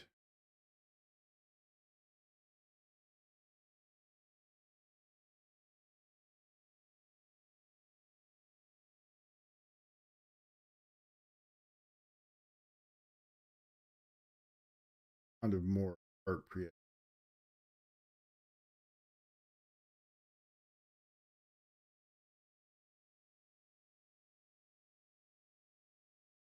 Not cloth. Fancy pillow. Don't want to put a. We don't want to put a fancy pillow.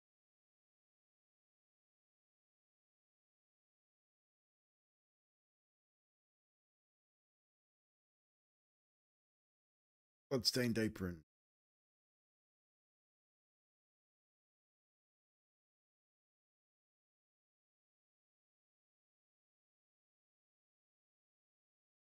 Body bag.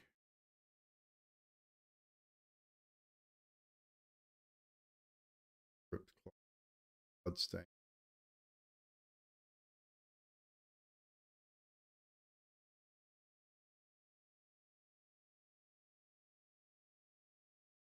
Prefab.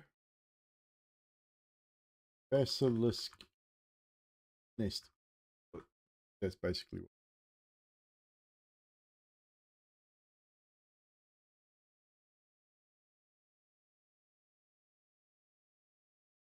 The cool thing about this, just conquer on here and conquer on here, and then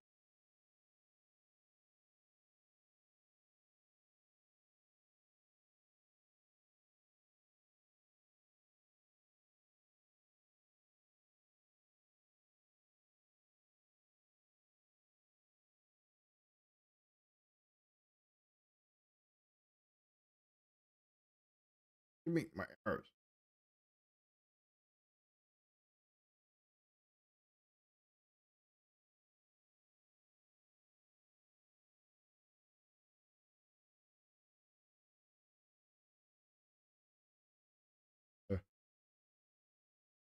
It looks like a pile of rubbish. And the statues are statue, bro. And all of these statues are kind of lifelike. So, I mean, we could go one of two ways. I'm not going to put a base on them. I'm going to make them this kind of color here. Because apparently all of these statues are dwarves. So statues, the 6 statues pushed into the corners are 2 dwarves, 2 drow, and 2 quaggoths. I don't know what quaggoths are, but obviously have 2 dwarves. So we're going to dwarf here, dwarf up, 2 drow. So we're going to grab drow archer,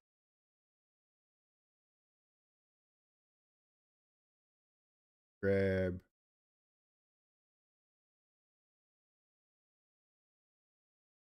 drow monk. I don't know what a quaggoth is. Quaggoth. Might have to Google search what a quaggoth is. Google. Okay, a quaggoth is a ape-like, apish-like humanoid. So, and that, I don't think I have any quaggoth statues here. I have to grab something.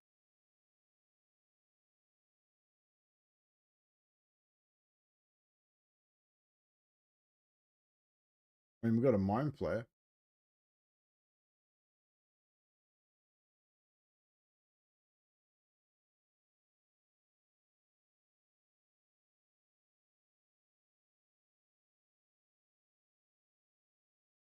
Grab these ones here. Roughly, another one there. Okay. One here. And again, this is, it doesn't have to be exact, obviously, but at least wolves.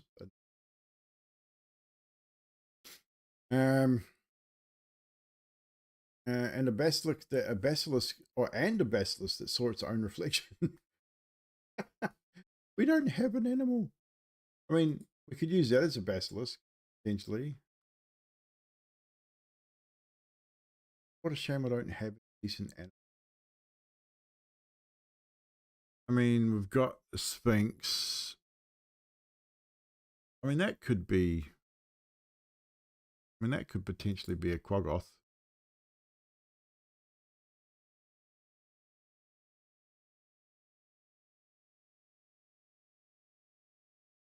I mean, I could Photoshop in a basilisk later because I do have a grey basilisk in my assets from Yo Sticks. What's up?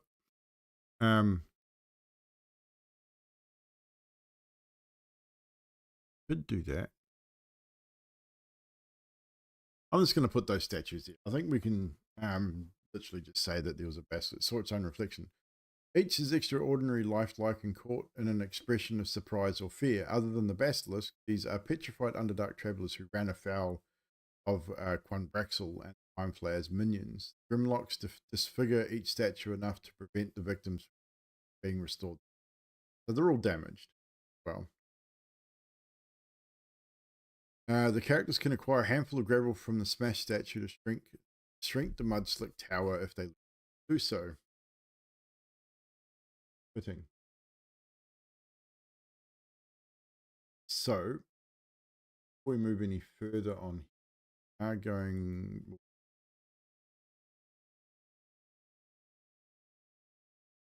grab my little ordery tool for here.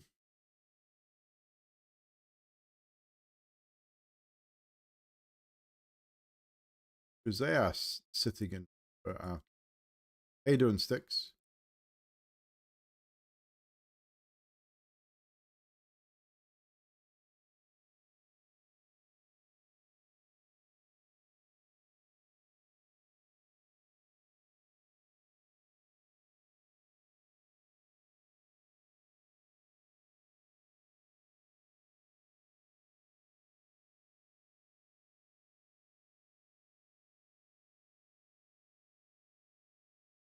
Grimlocks can't be petrified.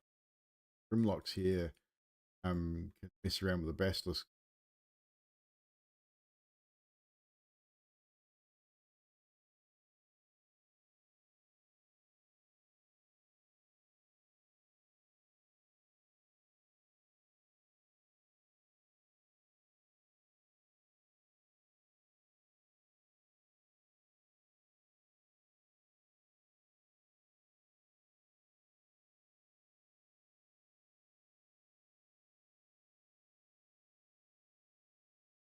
I say the tables are enough out of the water matter, but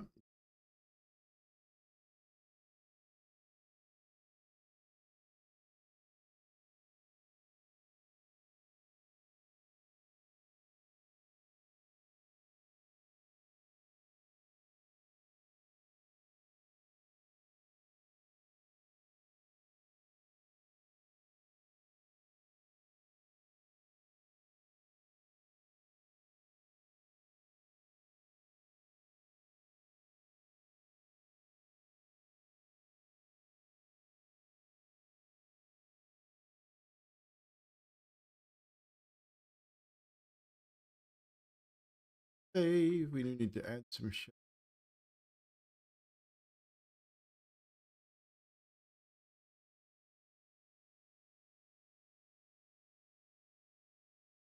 Bit of a such thing.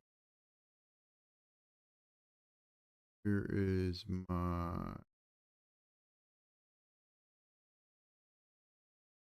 under.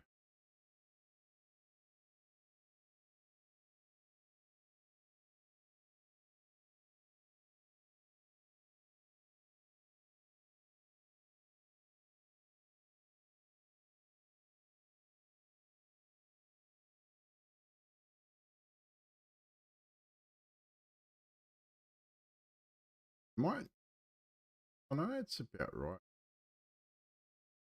Well, I'm thinking I might need to size the statues correct one. Walls might be.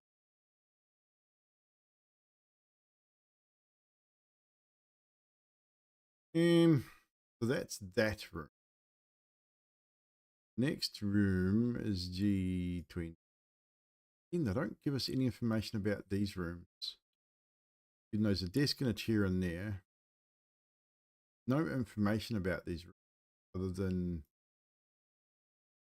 behind closed doors. So again, you could possibly say that this has just become gross. The door leading west, which is one on the left, cold to the touch due to the brown mold growing on the other side of it. That's nothing here. I might add something here. I'll have to think about it, but I might add something later. Definitely brown mold growing in this room. And looks like a dining hall. So that is calling it the moldy room. So this once opulent dining room is flooded with foot of dark water. Metal rods that once held tapestries now support sheets of mold. 6 chairs around a large table. Moldy brown crust is in one corner. This is, let's see what tables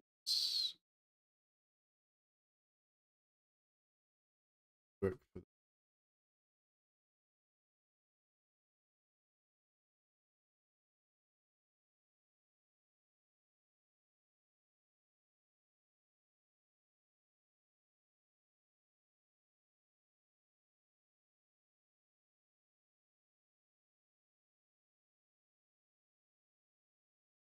Exactly. So I could potentially find a prefab table to have. I think I could find something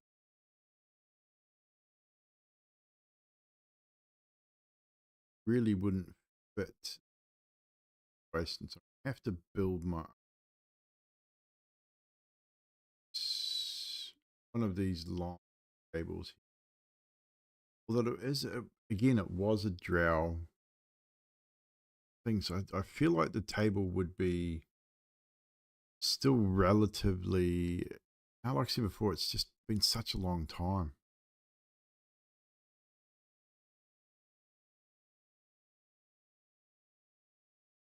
I don't think it'd have any designs on it. Dining table. It's 5 feet wide. See what theirs is. It's about 5 foot wide, feet long. That's about the right width. What that?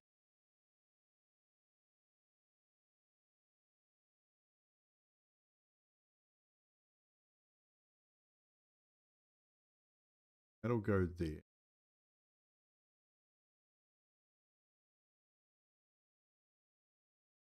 Appropriate dining chairs.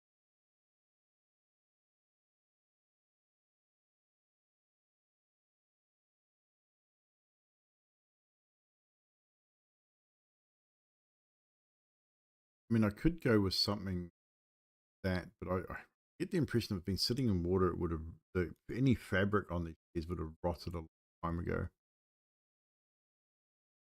Let's find just a plain wooden chair.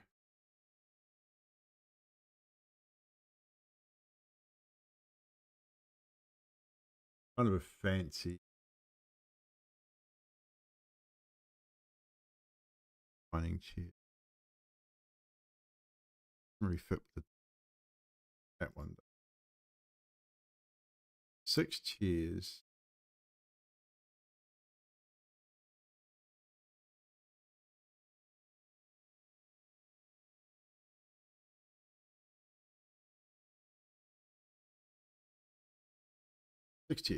Done. And we can actually, I can add some mold in here. So, I have mold. They don't show mold. I can show.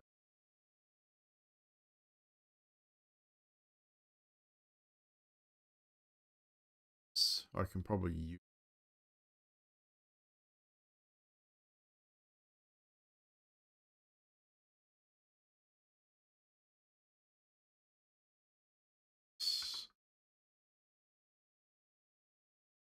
got this stuff here, multicolor moss. Got stuff I can color. But they're saying it's brown mold, so I could use this stuff on the table. Places.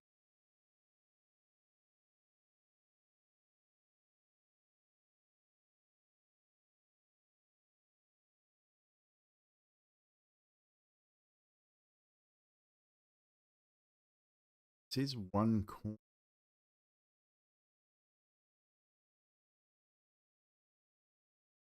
Moldy brown crust is formed on the water and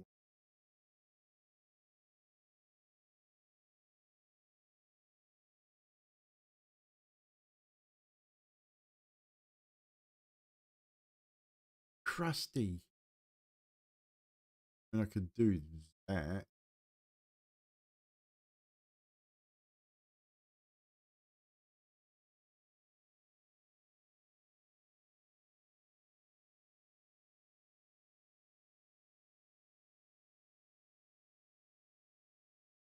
That definitely gives the impression of crusty mold.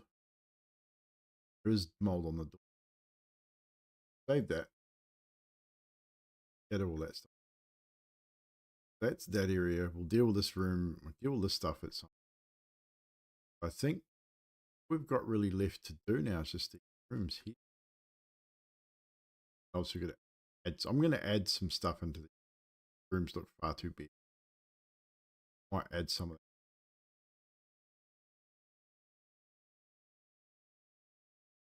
So the next area, looking at here, stairs, wibbly line.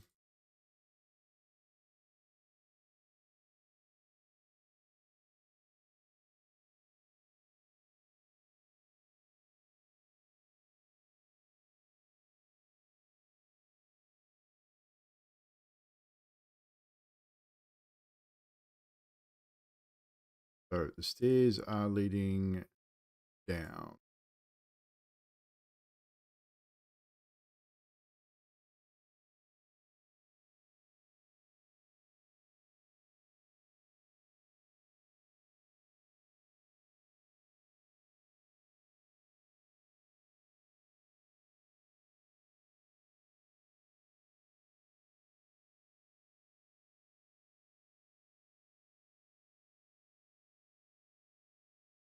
Brett, what's up? The only thing missing is some more hidden rooms. Some for the some for the mice. There's plenty of hidden rooms. I mean, there's rooms that just don't have anything in them. Odd. Like again, this is pre-written stuff, pre-written module, but I will definitely add stuff to those rooms because they seem like to have a room which has absolutely nothing in it. Kind of just makes it me, him. But at the same time, sometimes it's not a bad thing to throw an empty room at your players too, because as players they kind of expect you to throw stuff at them all the time. So on occasion, if they walk into a room and it's like roll an investigation check, and even if they roll a natural 20, is you find nothing. There is nothing in this room. It is completely empty.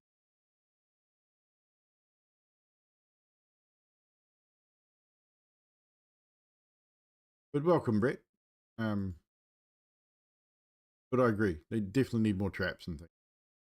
All D&D games need more traps. You managed to lure your party into a room with a banana attached to a tree. Oh, that's great. I love it. That is absolutely amazing.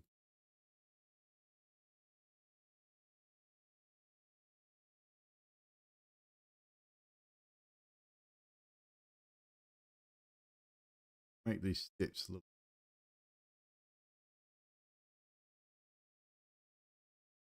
amazing. How just using shadow can turn floor into a staircase. Yeah, it's like I said, it always has surprised me how something as simple, didn't make these long, as shadow can can make steps out of nothing.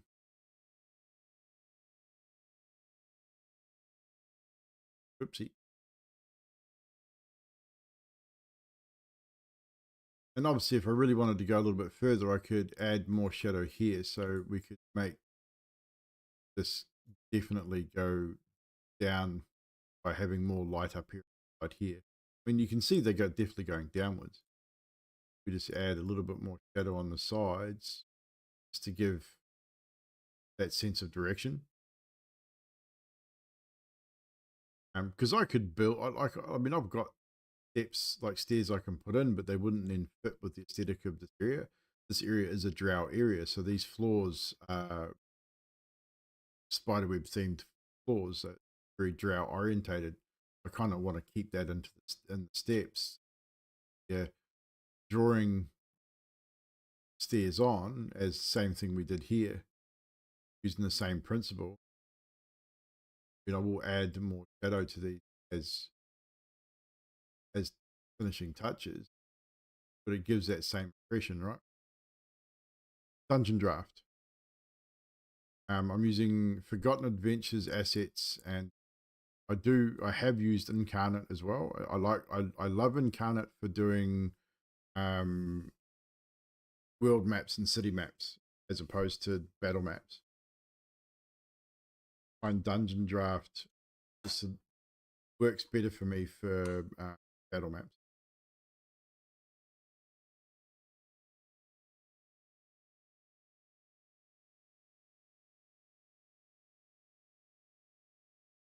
Oh, pardon me.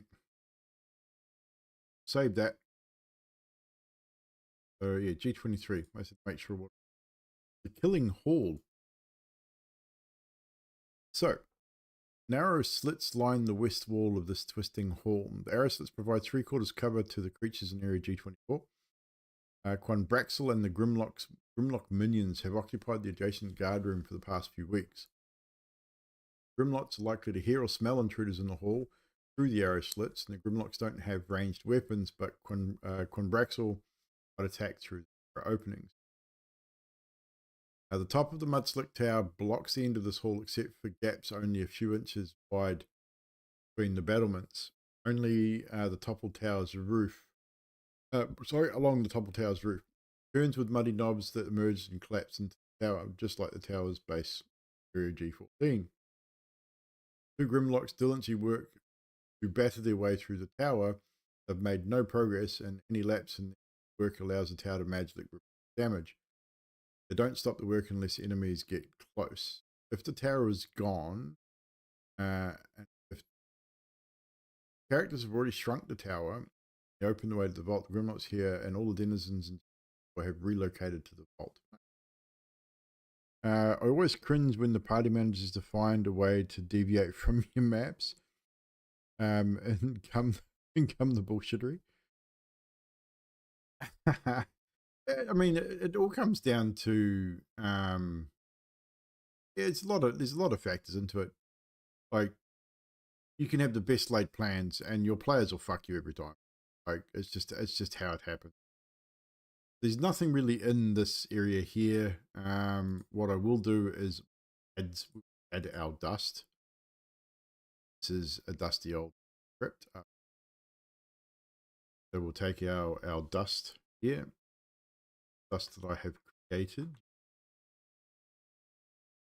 using the smoke asset, and just literally taking the alpha out of it. That makes it like we got dirty patch.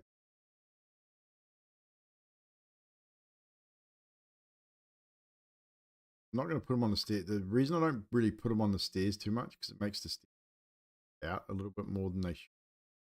Like to leave the dust off.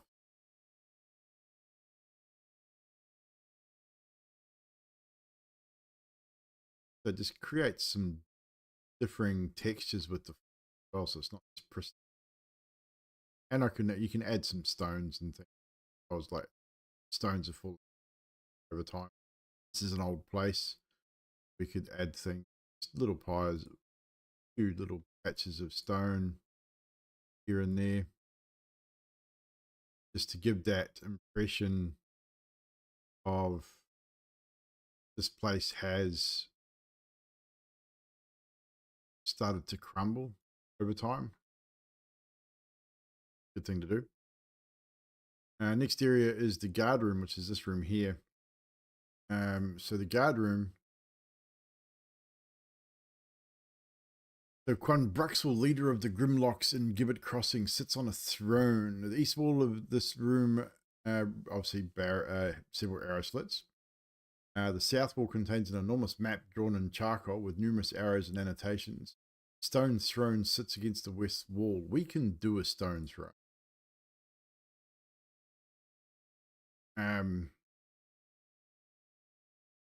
We have stone thrones. We're going to do it in slate because this whole area is made from slate. So I'm going to assume we're going to grab this. We're going to put it on layer 2 on him here, but we're also going to grab one of the statue bases. Oh, actually, no, I'm not. I'm going to do it. This will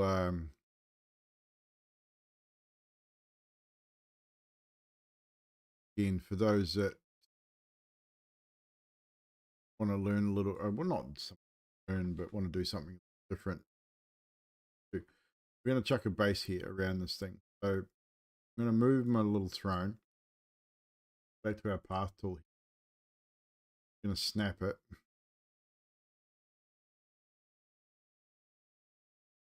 Oh.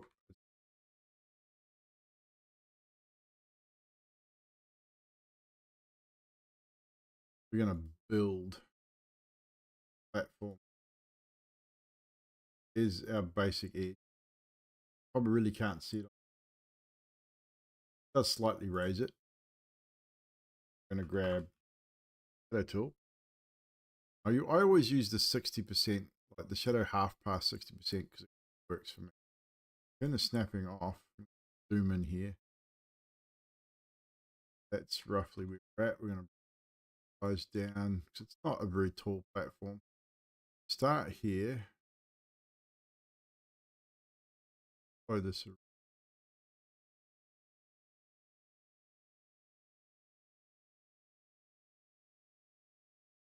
Page still on.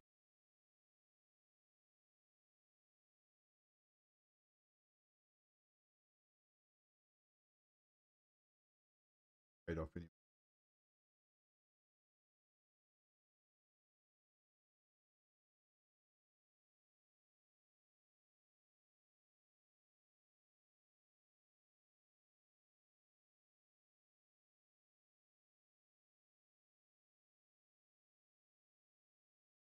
Douche platform. Grab our stone throne. Set it. A platform. Boom, just like that. The longest time I spent with the map was about 140 hours or so. Long story. Eventually, a player bought a plot of land, found the calling to sell the world's best carpets. Chaotic evil turned carpet guy. I don't think I've ever spent that kind of time on a map.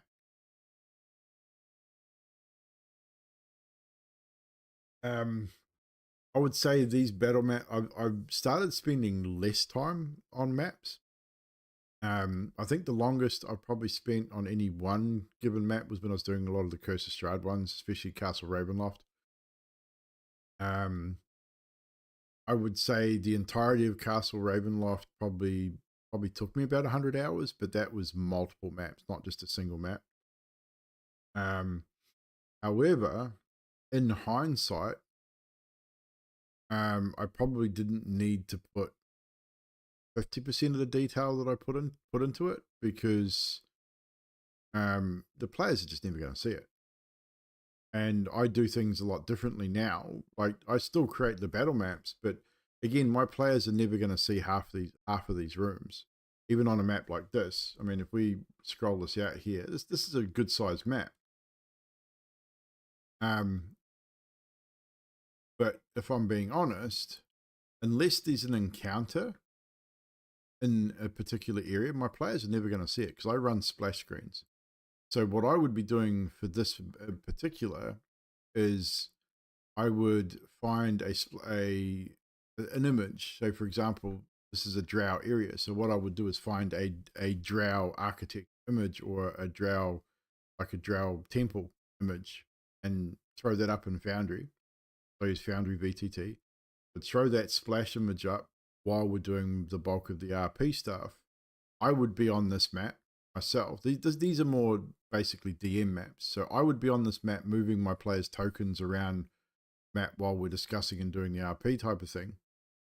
And then when they got to, say, this area as an example, and they triggered an encounter, I would then switch to this map and their tokens would already be here. And then they would be able to have a battle encounter if it was necessary. Then when that encounter finished, go back to the splash map and go and carry on with the RP. Reason for that, and I learnt this by doing it, is when I was playing Curse of Strahd the first time with my first group, with the maps that I'd created, I walled them all. I had all the windows set up so they could see out of the windows and all that sort of stuff. And I found that the players started to become a little fixated with things that were on the map that they could visually see, even though in the description of that particular room, what they were seeing was not actually there. And I mean, it did create some more. It did create some interesting things for me to do. Obviously, I could ad lib stuff and add things that weren't actually there based on what seeing them and that. But they were seeing out of windows and seeing things outside of buildings and stuff that they technically could not see without first wiping the window. So it did destroy a little bit of role play and things like that. So in hindsight now, what I've decided to do, use more splash visuals and ambience. Yes, Akadi, that chair is definitely. So essentially, what I ended up doing then is going, okay, we'll go to more splash screens and do stuff like that. And windows as an example now, all my windows are just walls. So unless my player walks up to the window and asks what they see out of a window, they won't see anything. Because as much as windows and that it can be really cool in Foundry and you can utilize how much they see, they have made some difference in Foundry now where you can limit how far they see out of window, which definitely does help. I prefer the description personally, like using descriptors, that sort of thing. So it does make it a little better. So there's nothing else in this room apart from this throne. People that are in here. So Quanbraxel is an arrogant mind flayer warlock. He is either seated on the stone throne or reviewing the intricate map wall. Quanbraxel is always attended by 4 Grimlocks. They swap this duty with other Grimlocks near, so Quanbraxel can hardly be bothered to tell one Grimlock another. He uses Grimlocks in the front as frontline combatants, while he fights. The Mind Flayer telepathically berates the characters, dire warnings and predictions such as the following. This is funny as missed opportunity to have them dramatic lonely narrative from window seat. Well, there is always that. So these are some of the things that he says to the Grimlocks, to the characters. Sorry, the ritual will devastate Phandelver. You bear witness to the rise of the new Illithid Empire on the surface. There is power in the far realm for those daring enough to seize it, and I dare. Chosen ones are preparing the ritual while you natter about. The obelisk fragments will bolster the ritual. I will join the chosen ones when my minions deliver the fragments. So if the characters tell the Mind Flayer they've already secured one or more of the fragments, Braxel responds, "No matter, I shall add those that I can recover that I can recover to the goblin fragments. My place among the chosen ones." Basically, he's Although looking at his stat block, he will be a formidable opponent. He's a mind flayer after all.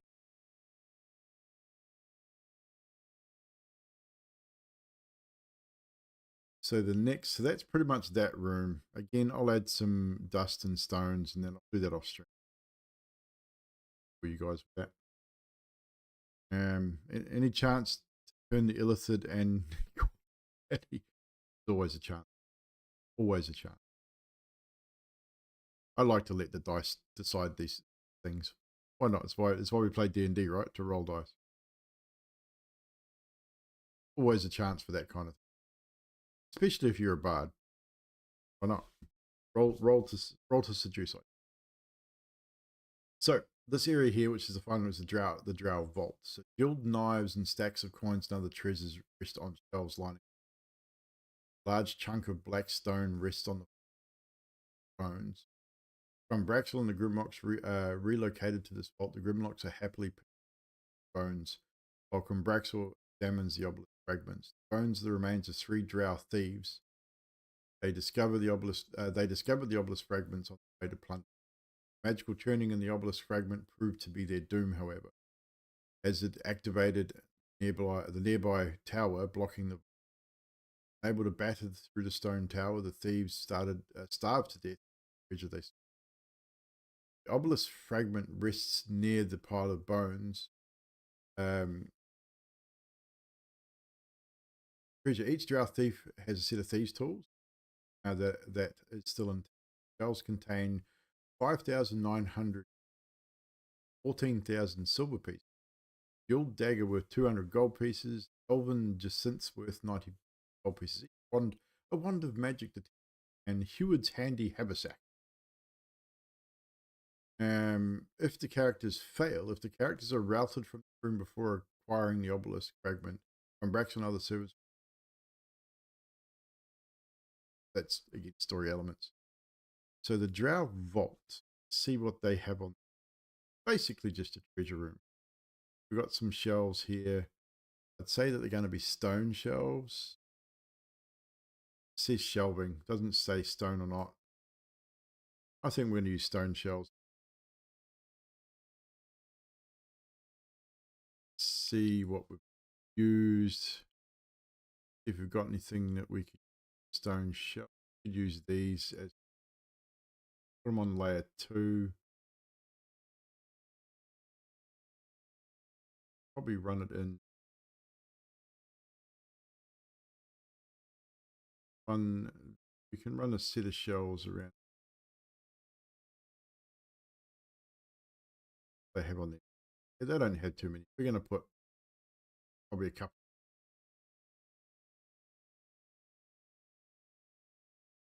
Run the stone shelves that way, makes sense.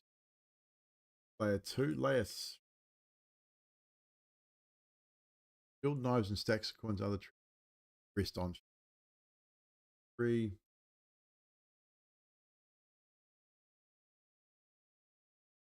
Yeah, because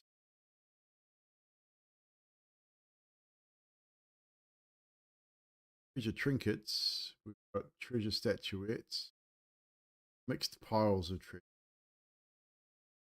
We've got stacks of coins, easily. Somewhere tucked into the cracks, the players see something. It's crumpled up. The player unravels it slowly. Ancient McDonald's, buy 2 get 1 free, half off coupon. Buy 2 get 1 half off. Yay!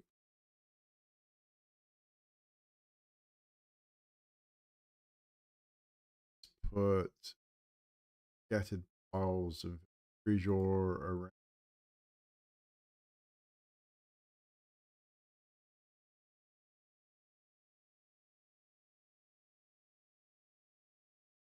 Some smaller piles, larger piles. I mean, we've got to look into that whole 5,000 gold pieces, almost 6,000 gold pieces. And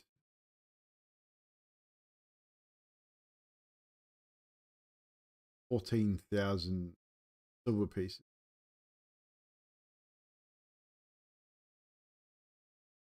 We'll go that way. Move close to the. I've got a bad habit of being really uniform when I do this. Gotta stop being so uniform. Jeweled knives. See what daggers. Fancy daggers. These would work. Yeah.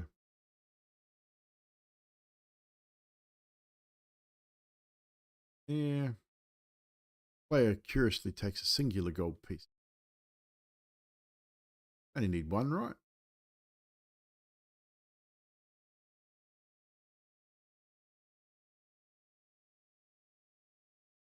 I'm going to do something on on this.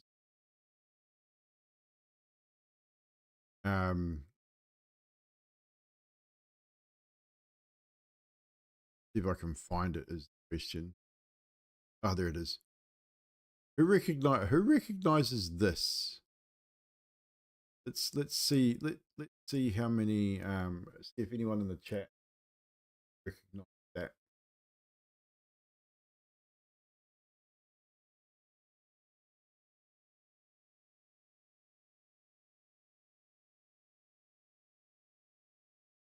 I know you know where it is.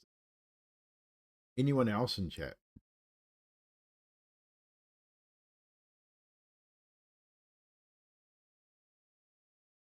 Trashy, what's up, dude? It's a puzzle. Indeed, it is a puzzle. Brett from YouTube, Hellraiser, indeed. This is the puzzle box from Hellraiser. So I'm gonna put the puzzle box from Hellraiser in this treasure room. Okay. Gonna hide it under a pile of coins. Put it over here.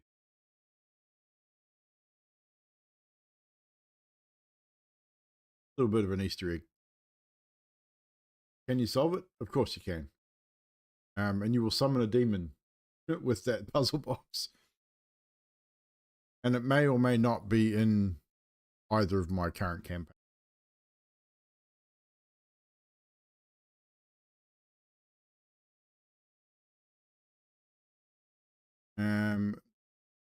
And other treasures. So we're gonna look at our other treasures here and see what else we can put in.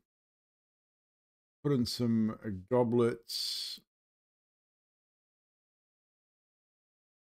Neat little. Well, so there's a range of treasures. So they say, little silver rose.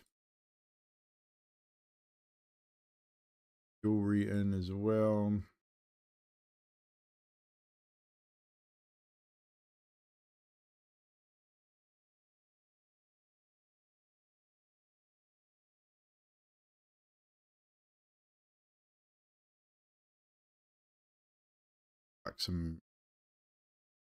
Chuck some bars.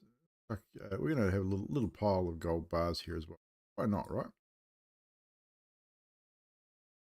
Be rude not to.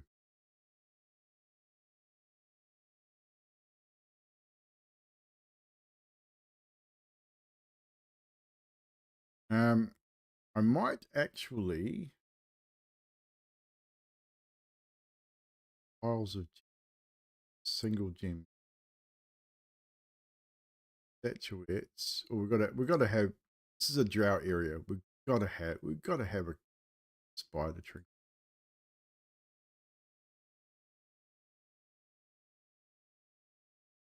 Old statue.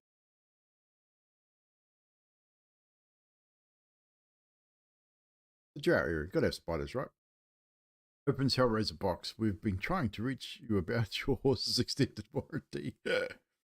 Would it be wrong to not have a few coins on the floor? No, it would not be wrong. Quite right. We could definitely do scattered coins on the floor. Certain areas.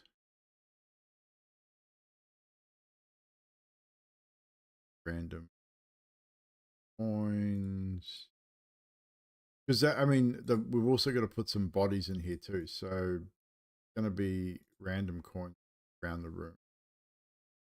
There's a large chunk of black stone rests on the floor.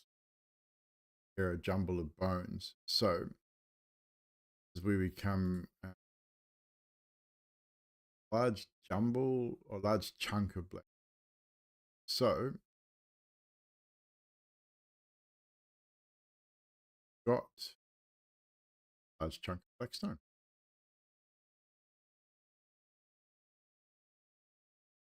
I would even go as far as to have maybe a pair of coins before the room's opening. I probably would, because this door here is likely to be open. Just with the description that they've given for this area, you're probably right, because they've tried to get here and they've been able to get to here but not get past because this tower has blocked their way out. This gap is quite small. So they've not been able to get past and they haven't been able to break the tower down. So probably a few coins here as well. I'm gonna go. They don't say what size. It says a large chunk of black stone rests on the bones. It doesn't say whether it's in the center, so we're gonna not put it in the center. That would be a natural thing to put it in the center. Check the memes channel. This will be interesting.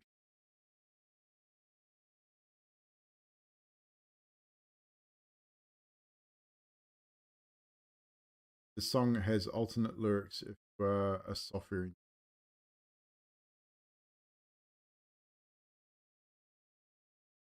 Okay. Do class. Do class F. Oh well. Do class if in line.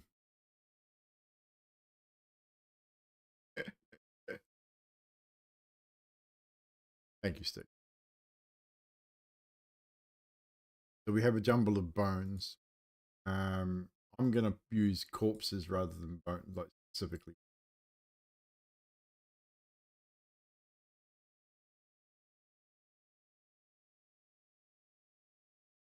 Skeleton.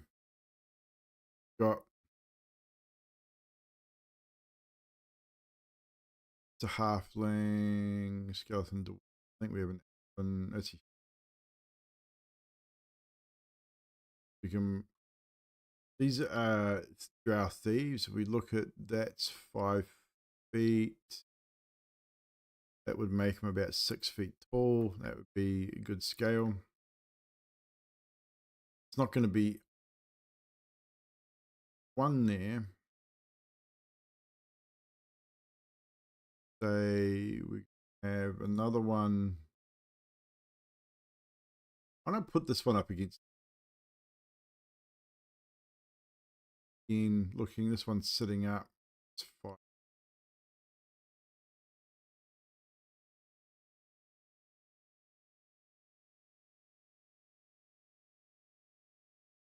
Popped up against.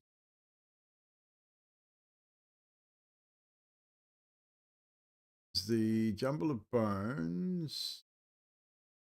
It just says a pile of bones. The obelisk fragment rests near a pile of bones. The bones are the remains of 3 drow discovered the obelisk. It said they starved to death.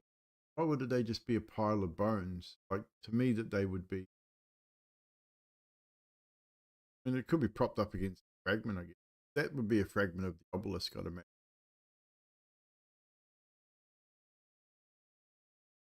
Maybe prop them up against that. We have a raid! So I'm going to prop them up against the fragment. Then we're going to have this one propped up on this side against a fragment. Because why not, right? Welcome, raiders! Theo Most Frio. Welcome, welcome.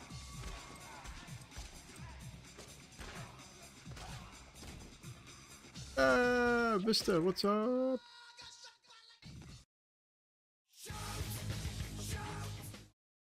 You go chat. Make sure you go check out Tio has just raided us with 4.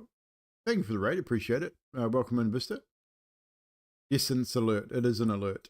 That is my raid alert. Tio, what's up, my dude? Thank you so much for that raid, appreciate it. Greetings, Raider. My name is Evldoa. I'm from New Zealand. We are currently making some maps using Dungeondraft for virtual tabletop. These are maps from Phandelver and Below, the Shattered Obelisk, which is a continuation of the Lost Mines of Phandelver module. A lot of fun. Thought you were already following? I thought you were already following too.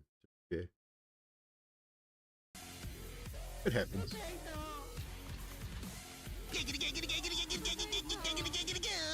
Are you one of those people? You like to spam everything. Thank you, Mr. Potato, Giggity, and Rip all at the same time. Done. Thank you for the follow tier. Appreciate it. What were you guys up to? What were you playing? You were playing Dungeons and Dragons. Look at that. Another D&D stream. Can't go wrong with D&D. We have some dead bodies in this map. But greetings, Vista, who made a bet with this fishing game. You were doing D&D prep and you lost the fishing game. Well, feel sad for you that you lost.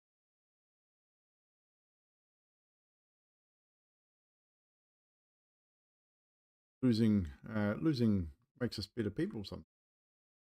So we're going to run some coins out here as well, because these drow thieves were out here trying to escape and failed.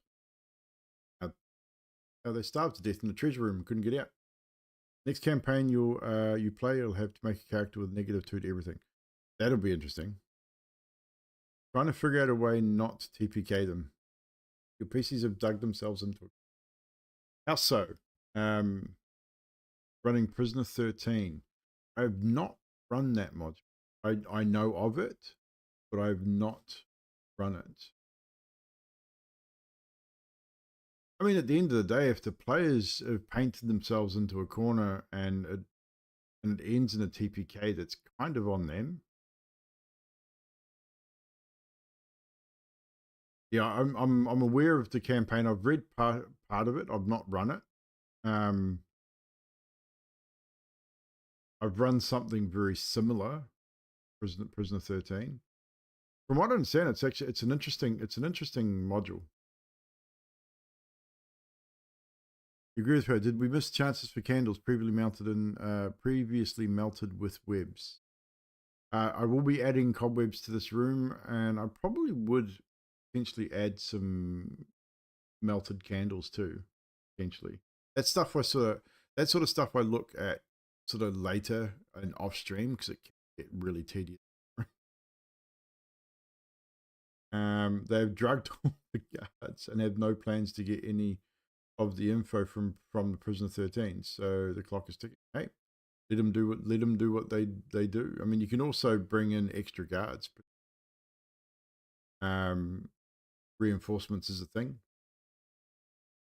I mean, guard change is a thing as well. And guards can't be there 24/7. There has to be a shift change at some point. So that could be your ticking time bomb, is that there will be a shift change at some point. And you don't have to kill them either. You can capture them and put them in a cell and have all that stuff taken away, and then the next objective is to try and escape.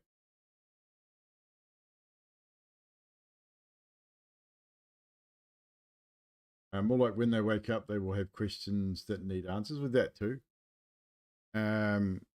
Last chances for a survivor message described in stone. Yeah, definitely. Like, there could be information in this particular vault from the thieves potentially that could help the players.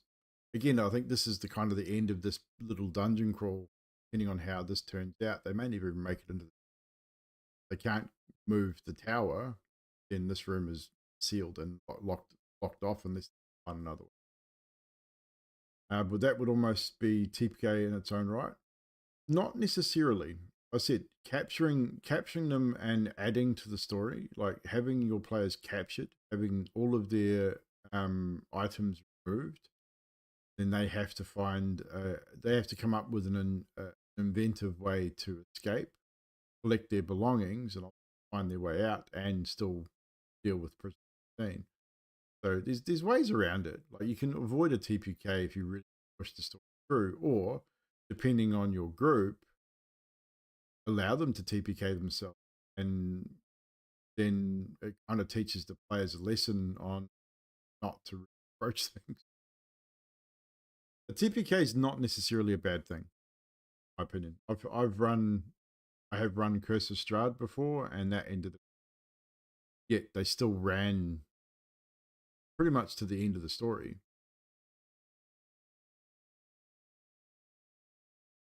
Yeah, if they don't like it, then you have a free slot. Exactly. I mean, death is very much a part of D&D, and if characters, I mean, players can get really invested in characters. They can take exception to a character death, but at the same time, you really have to accept the fact that you may die in a D&D game. It's part of the way the game is played. Death is a thing, and it happens.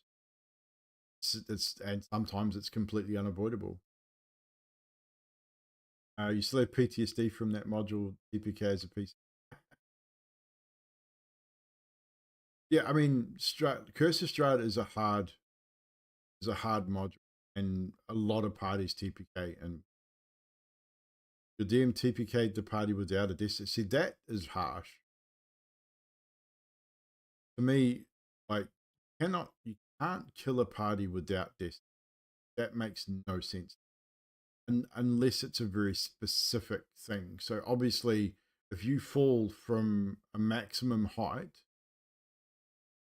and you're taking maximum bludgeoning damage and your character doesn't have the hit point pool in order to support that, then that could potentially mean there are such times where insta death is a thing. The bard and the party decided to solo Strahd, and the voted. See that? Yeah, see that doesn't wash with me, because Barovia can't be destroyed. It's part of the Shadowfell. I mean, even if you were to defeat Strahd, the domain of dread still remains, because someone has to take place. So if you were to kill Strahd, Strahd doesn't actually die. Like, he dies, but then he doesn't die. Like, the domain of dread is kind of, it's a very unique situation. So for him to, it sounds like it to me. Like, it sounds like he obviously didn't want to continue and found a way around it. Any chances for the skeletons to have fangs? Always a chance. I mean, I can't put them on the skeleton because it's too tiny, but definitely add that to a description. Werewolf forms are immune to bludgeoning damage if it's not a magical source. So werewolves would be the greatest source of paratroopers in Faerun. This is true. When it got to me, the DM asked how I wanted to die. I think we've discussed this before, Theo. I do remember talking about this before. So yeah, I'm surprised. I'm sure you were following. For sure, we've had this conversation. Yeah, it just seems odd. What I did with my players is they definitely died. They My players made the mistake of, I mean, it wasn't really a mistake. So what happened in the encounter?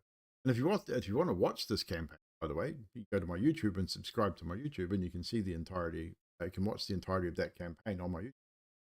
But what happened in that final episode is they had gone to Kresk and were about to go to the Abbey of St. Markovia. And they it found the Sun Sword, and what I did with the Sun Sword was a little different. I made some adjustments. So they reunited Irina and Sergei. So Irina is the reincarnation of Sergei's lost love, and so they reunited them, which destroyed the Sun Sword process, which is something that doesn't happen in the module, but I decided to do it different. So obviously releasing Sergei's spirit from the sword destroyed the sword, but they reunited the lost loves. They disappeared and we're going to live happily after and afterlife, whatever. But this angered Strahd, like greatly angered Strahd.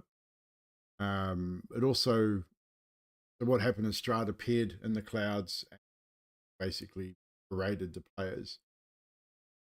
The people of Kresk, terrified of Strahd, kicked the players out of Kresk, which was a safe haven.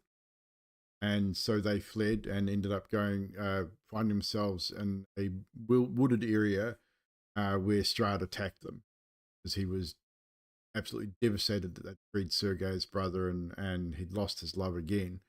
So he attacked them with a few vampire spawn and a few werewolves. The party became fractured and focused on several different enemies instead of focusing on one enemy at a time. If they'd focused on one enemy at a time, I think they would have done okay. If they'd focused solely on Strahd, I think they probably would have defeated him. I mean, it wouldn't have been easy, but they still would have defeated him in that battle. However, because they became fractured and started focusing on different targets, Strahd essentially picked them off. And it was just unfortunate. So unfortunately, that particular party is now marching with the dead in Barovia. And I'm now running it again on stream every other Saturday night, and I'm calling it Land of the Lost. I have made some very significant changes to the story. The village of Barovia in this new story is not Barovia. It's a village called Berescar. Irina is not Irina. Ismark is not there. So if you remember the character of Ismark, which was the Burgermeister's son, he is in this one, but he's not in it at the same time. He's not a main character. Irina's not a main character. I've altered significant parts of the main story just to change it up, offer a different telling of this. So my players, we're about 9 sessions in. The players found themselves in this strange land, hunting down a pack of werewolves. They'd been given a job from their benefactor, who'd say, "Hey, some werewolves attacking nearby farms. We need to go hunt them down and remove the problem." While they were tracking the werewolves, they crossed over into Barovia, basically. Whole party was vets, and then there was you. Yeah, so that's a harsh one for a first game too. That is harsh for a first game. Curse of Strahd is not for the faint-hearted and not for players, I don't. It's not for novice DMs either. It's a hard module to run.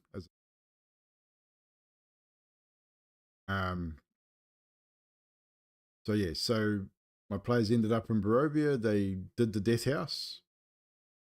Again, my Death House is not called the Death House. It's called Durst Manor, and I run it differently.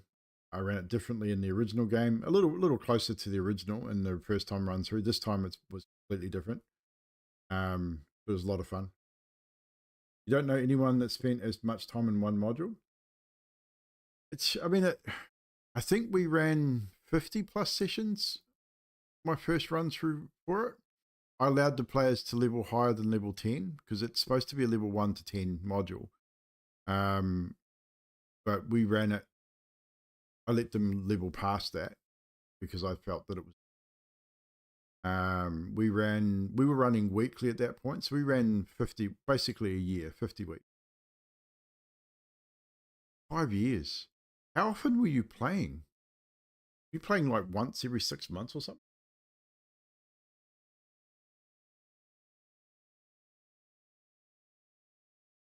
That's a long time to run that module.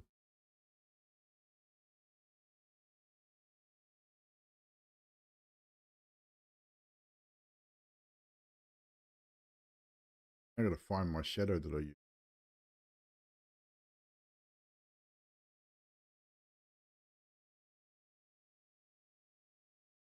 Ooh, no, that's not the shadow. That's the shadow. Started, it was weekly, and there were problems. Oh yeah, it happens though. Like sometimes that sort of thing, it can't really help it. Sometimes it happens where, I mean, players have commitments, freaking illnesses. It happens. Not a lot you can. I mean, my home game ran for 5.5. That was through to level 20, but still, it still ran a long time. And if you're enjoying it, it's 5.5 years. Bad run.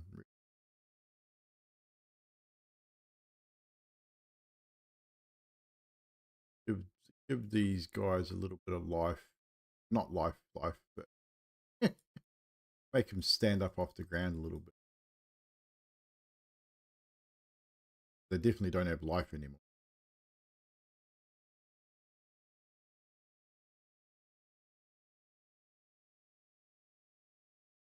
Look a little.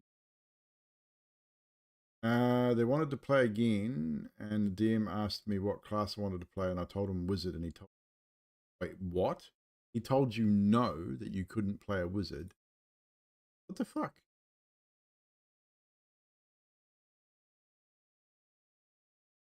Yeah, I mean, I don't think I've ever restricted.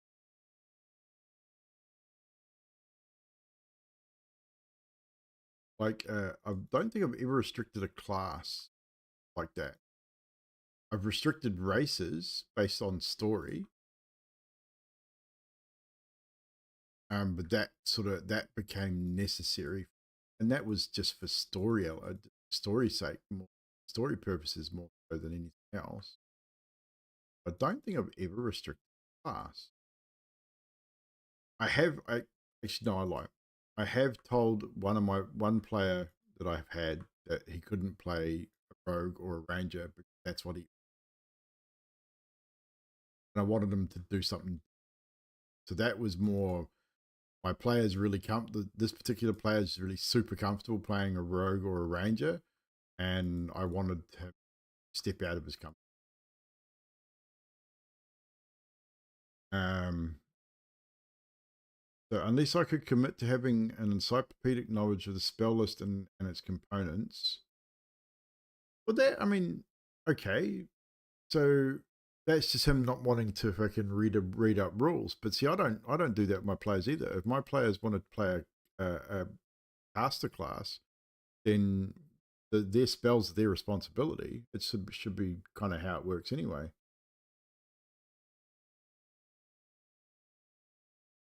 I was like, cool, that was a confirmation I needed to get out of the group. It sounds like a pretty toxic DM.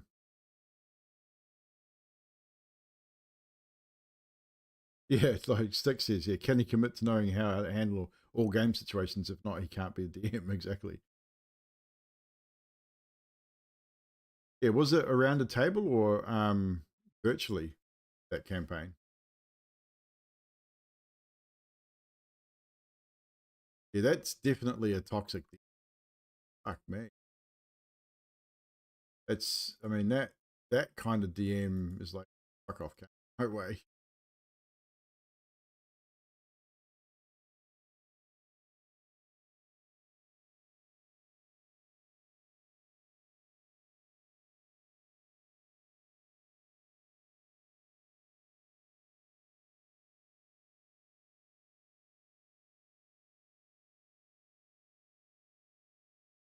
Right, so that gives us, that's pretty much the map got.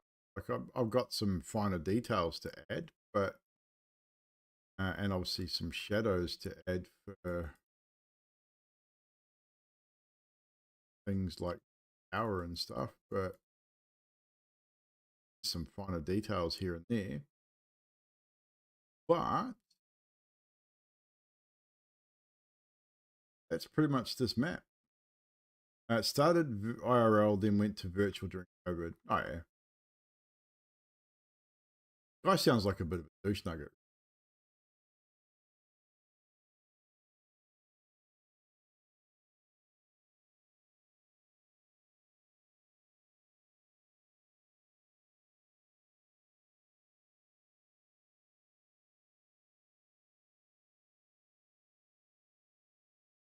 Dibbles.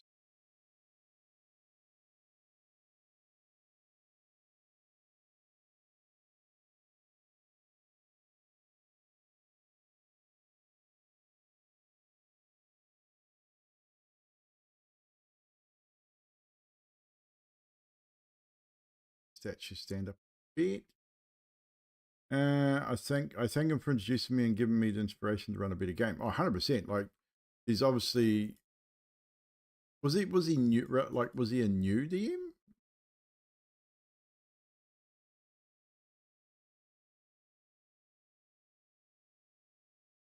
Like, because that's honestly sounds like something relatively new DM would do, and that's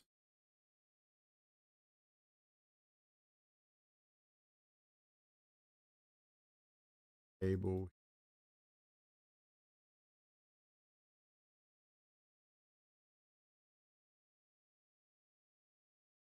Built a bit of trust on.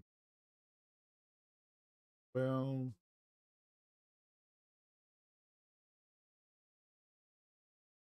that nope, not a new DM. Really? Okay, that just sounds like. I mean, that to me would be something new DM, because they don't like maybe don't understand the game so much, or don't have time to learn certain things, so they want to put that on the players. But even then, like I don't know half the spells rules and things like that, and I mean that is my player's responsibility to know their character. But at the same time, if they need to stop and read something, so be it. Like, it doesn't bother me. The majority of the table have been playing since second edition. This is his first fifth edition. Yeah, you definitely made the right choice leaving the table.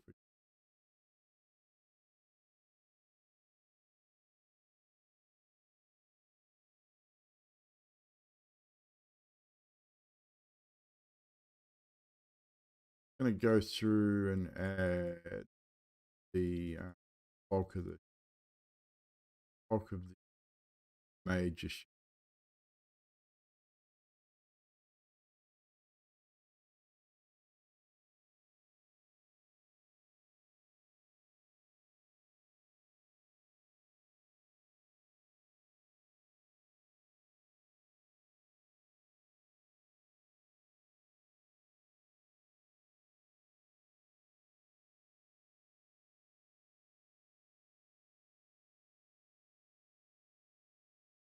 I made some mistakes when I was DMing. Well, like, I mean, my first biggest mistake I made as a new DM was trying to run a fully homebrew campaign um, in my own world with, and I I didn't screw it up on that sort of level, but I bit off way more than definitely. I think I did reasonably well, but it's definitely one piece of advice I could give any new DM is don't as your first outing as a DM, don't run a fully homebrew campaign. Run a module. Run a pre-written module that has everything at first. Run a fully homebrew world. First out of the gate, you're gonna come on. I did. We managed, and it turned out okay. My players enjoyed themselves, which was the main thing, but it was a struggle. first sort of major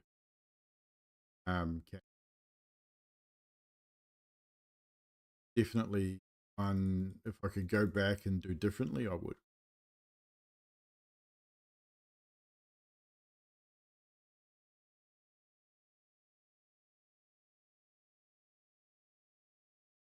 Corners.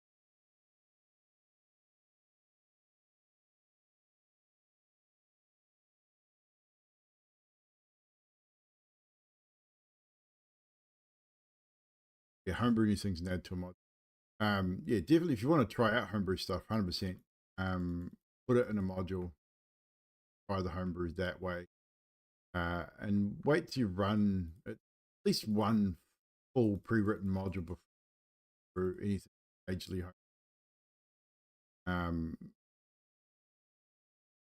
Even write a word, like start writing your homebrew while running a pre-written mod, because you'll thank yourself for it. Like, it gives you so much insight how it should work, I guess. How certain things will work, because it won't always pan out the way you want it. And I mean, even if you've played for a long time, like my first outing as a DM was a one shot, 2-part one shot for our home game. Gave me the confidence to look at a homebrew world, but then my very first full length campaign was fully homebrew, and that was a mistake. I should have run another full module, just a one.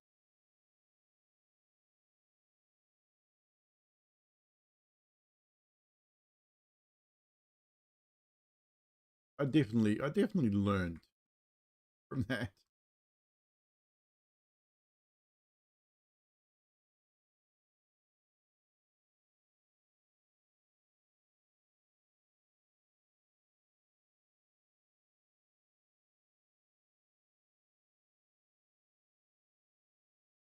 Deal.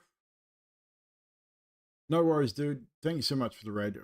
Appreciate it very, very much. And yes, definitely good to chat with you again.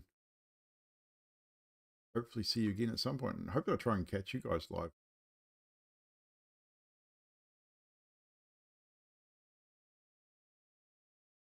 Pause. What's up?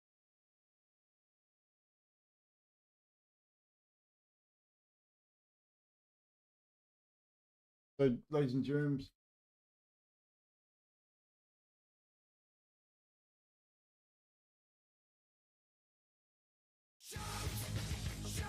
do the thing and stuff. Do the follow. Make sure you're following Tio. Catch them live if you can. I'm going to try and do the same at some point. Time zones can be a pain in the backside, but we do our best. Try and catch up with all the friendos. Yeah, I mean, it is what it is, man. Like, I definitely will try catch you live at some point.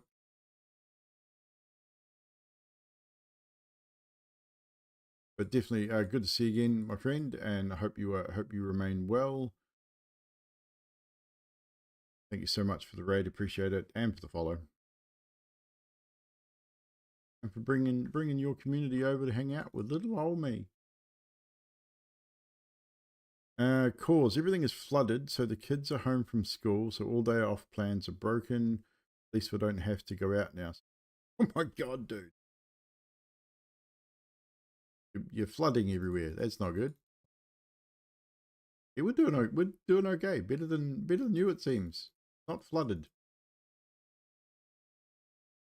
Although I dare say New Zealand's had its fair share of flooding this year. Not where we are, thank God.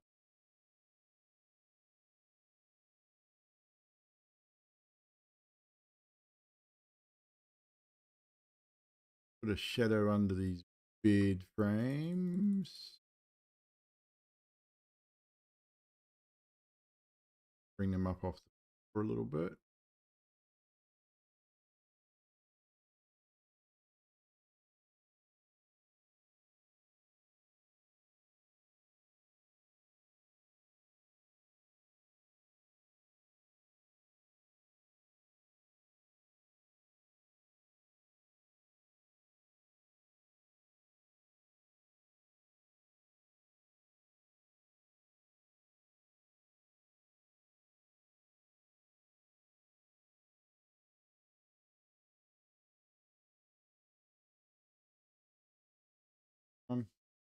River's 8 centimeters short of its highest ever. And well, you stay safe, of course. We don't want you to float away. That just wouldn't be manners. Hopefully, you and your family stay high and dry.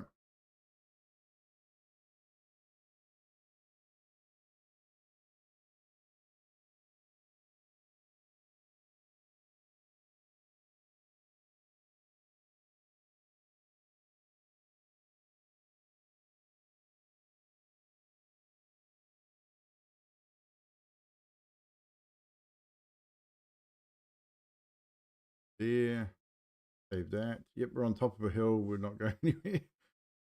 Good idea, mate. Good idea.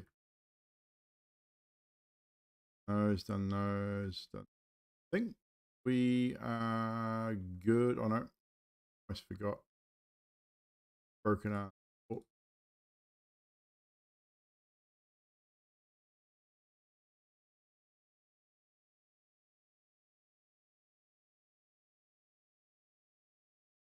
safe. I think. Short of. Oh crap. No. God damn it. But we're pretty close. Once I've done this, short of adding just some minor details, more cobwebs and stuff, dust and things, we are done on this. I've completed yet another map of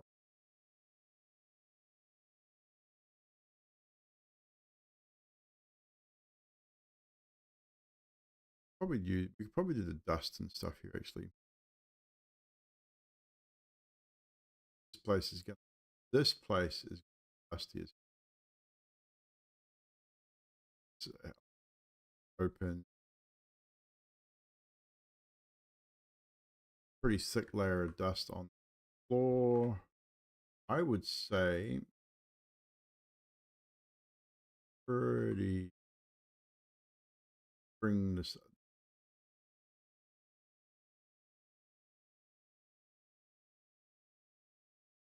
free.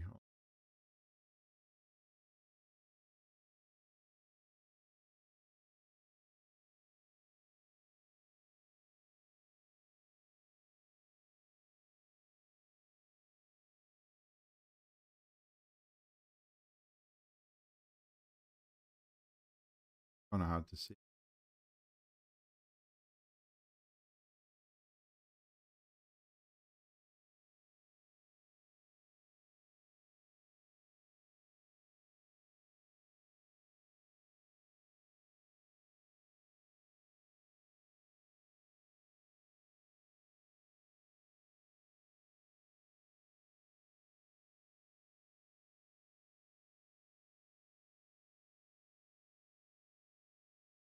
Dusty.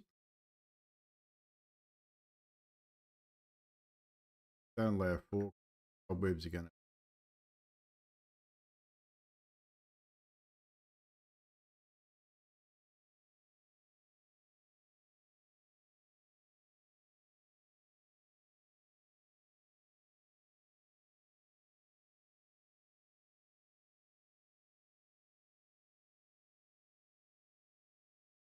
from skeleton to skeleton.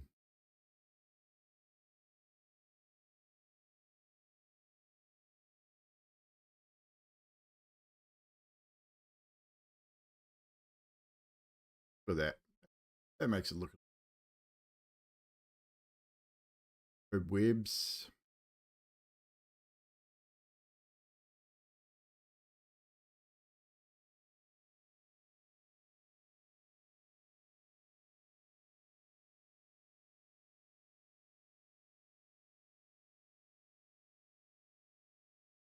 Small.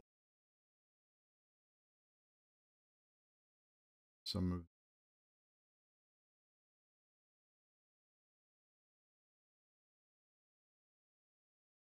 that would have worked. But all it been empty for a long time, and those have been here.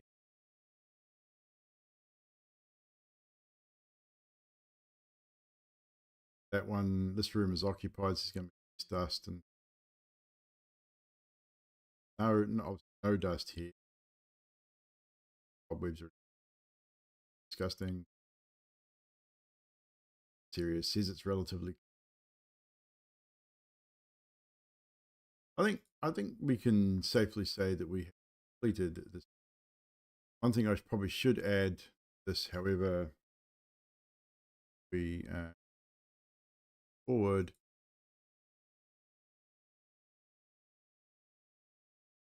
This see with up. So north.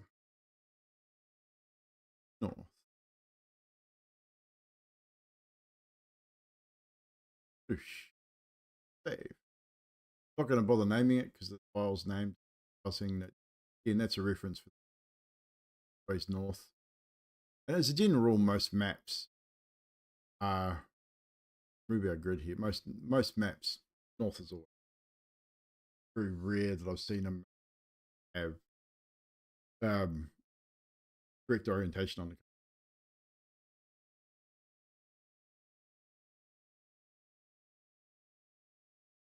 It's very specific. So, that's pretty good time. It's 3 hours. We're done. So to give you a rundown on our map, we've started with the surface entrance. So we'll do it. We'll actually, what I'll do here, I'm going to do an export. So I always export in WebP. Although I probably could be exporting in Universal VTT as well, because I have a module in Foundry that supports Universal VTT, so I can import Universal VTTs. And what that does is it walls everything. Well, puts your walls and stuff in.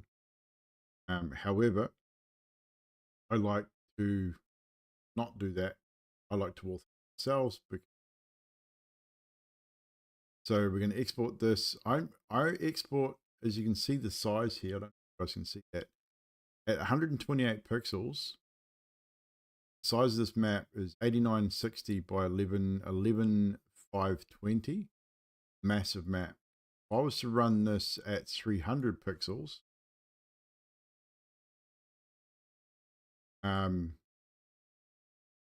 best quality, which is 256 pixels, sorry, becomes 17.9 by 23040. It becomes a massive map. So I tend to run it optimal halved, which is 120, and it still looks good. Like when you see the maps, I mean the maps are big anyway. You don't need to really go that size. You don't want to bring the size of the file down. That's why I use WebP. It's a smaller file than JPEG or PNG. So we will export this into our maps folder. This is Gibit Crossing.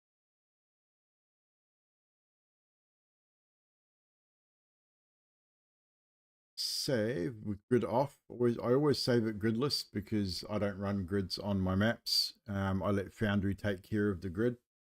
The players can move. They've got a ruler. They can measure it out. They don't actually see the grid, because even if they weren't measuring out and they use their arrow keys to move, it moves in 5 foot anyway.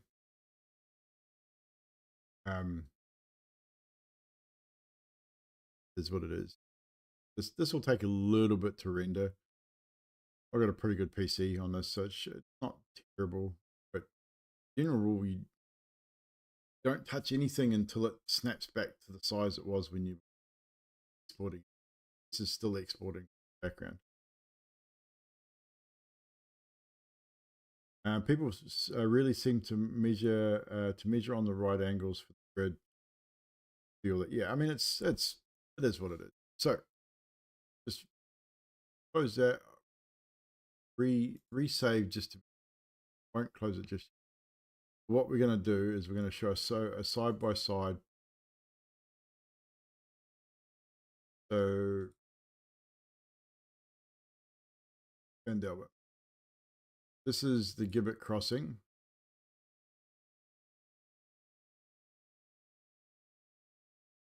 Open. My Gibbet Crossing. This will take a little bit to open. Huge.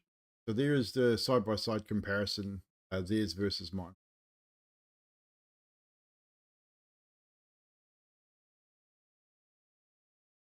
Now, this can be used as a DM map, or a player map. Obviously, if it's a DM map, these reference marks you could use in Foundry using the journals. Literally drop a journal pin. I don't drop the journal pins in the rooms. I normally drop them at the top or the side of a room. It is very bright. I mean, that realistically, when you look at that, given the description of the area around it, this seems way bright to me. This seems more akin to the description that give you the fact that it's darkened stone, and that makes you want to switch to dark mode. Well, see, I can do this, and there you go. You don't have to. So again, just to show you that, like, the size of this thing, like, we can zoom right in. And you're not losing anything until you sort of get to about there. You start getting a little bit of pixel, and that's full zoom. That's 800% on the zoom. So it gives you that. I mean, that file is still massive. So if I went full size, I mean, that's huge. And just to let you know the size of the file too, it's 77 kilobytes. Sorry, at that size. So that's actually not a huge file. So this is WebP. Like, WebP is so small for a file that size. So I could probably do it in its size, and would only be a couple of gig in size. But obviously want to keep it small. So this is the difference. This one here I did as a PNG by accident. And this is 225 megabytes in size versus 75 for a WebP.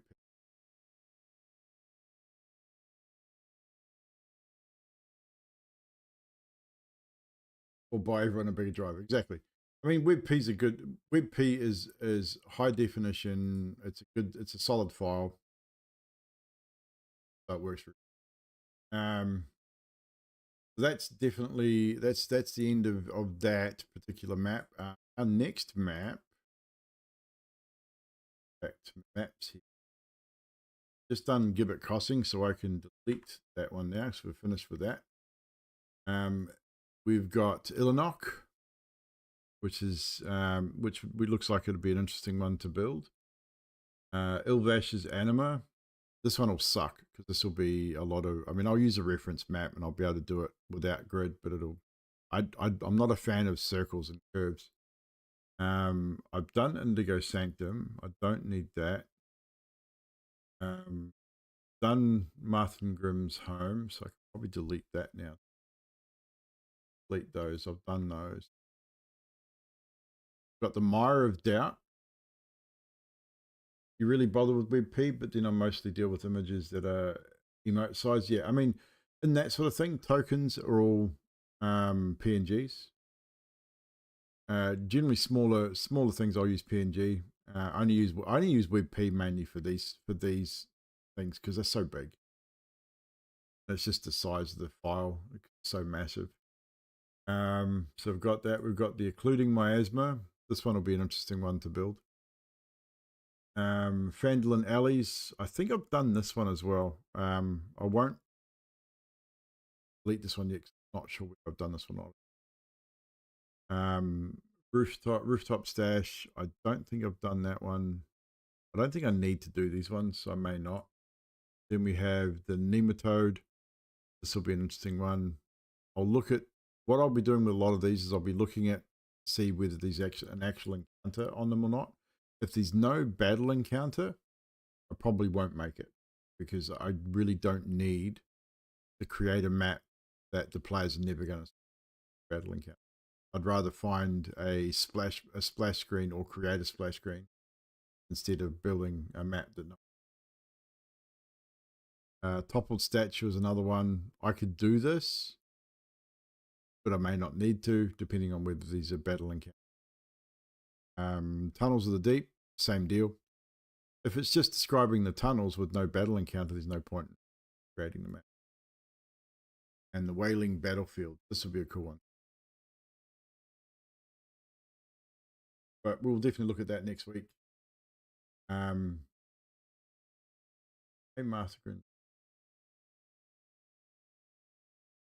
I don't think I have done. They're not. No battle encounter.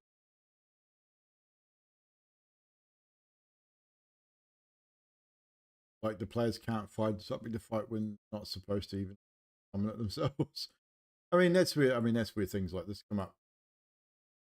This is one just a random crypts map I found on the internet, so I'm going to recreate this one at some point because you can always use a crypt, right? Have a battle in. We obviously did Dark Forest at some point.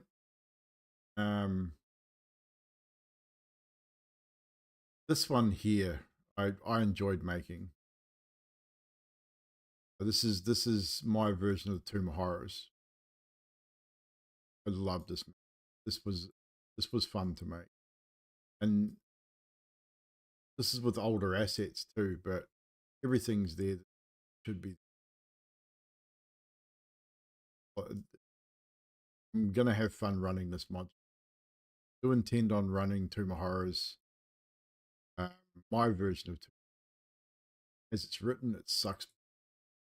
Absolutely, but I will. Stygian Ramparts for the one shot that we did, or the mini campaign.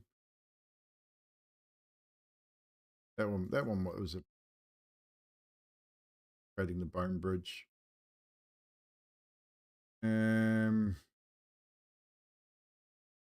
Oh, this one.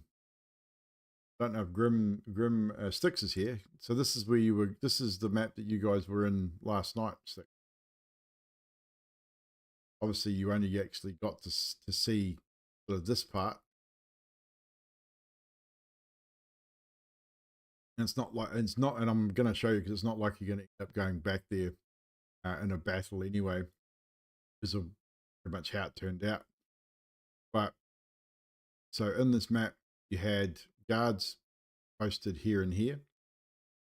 In this room, if you'd managed to defeat these guards silently or get past them over, in this room would not have gone well anyway, because the moment anyone set foot in this room, this whole room would have erupted in like half a dozen swarms of maggots, which have tremor sense.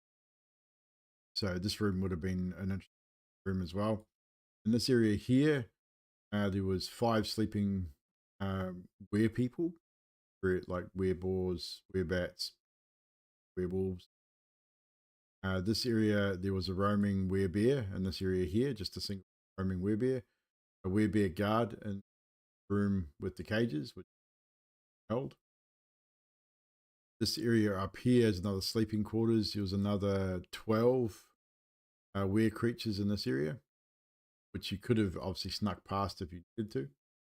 And this was Kaikabero's chamber. Yeah, that was the werewolf den. You guys were just.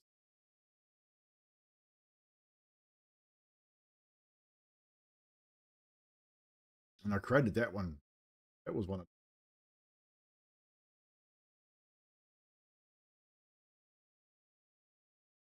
But as you can see, I have lots of maps that I can create. I've got a lot of Tom Cardos ones. Tom Cardos does some really awesome. Really would like to create them in. As an example, right? I know. This is his version of an create that, and make some slight. He's got Galleon and an edge. I mean, I probably don't need to recreate these, and I probably could just use these because great maps. But it would be fun to recreate.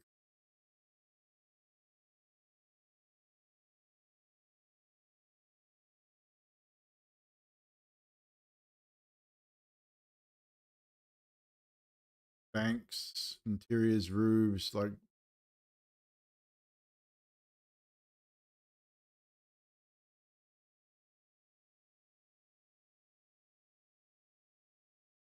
this one. I don't think I'd recreate because this one's actually ever had to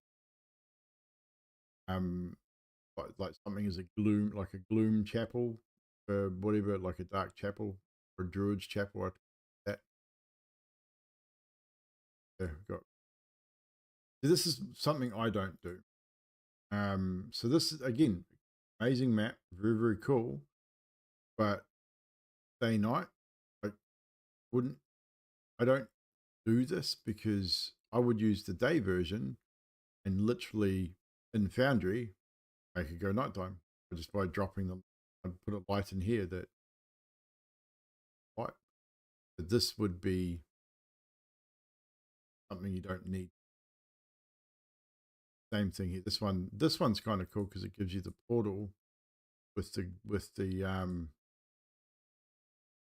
Kraken or whatever the hell is coming out of it. But I'd use it file for that and dynamic lighting.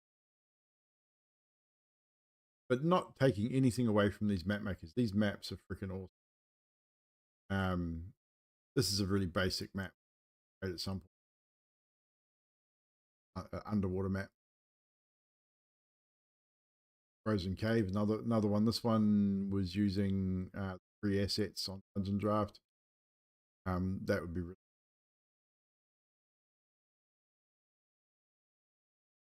This is a cool map.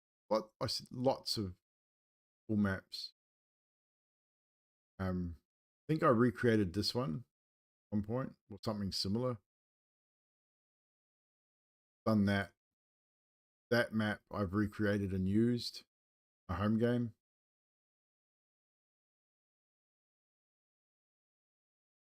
That's another cool one. Still, like, just so many neat maps that, and a lot of the time, I mean, you probably don't even have to make your own anymore. Like, literally find maps if you really wanted to. But I enjoy the making of them. But in saying that, I think we are going to call it there, guys. It is midnight. We appreciate everyone. Bye for sure. Good to see you, Trash. Hopefully you and your family are well, dude. Well as can be. And should probably raid, shouldn't we? See who's on.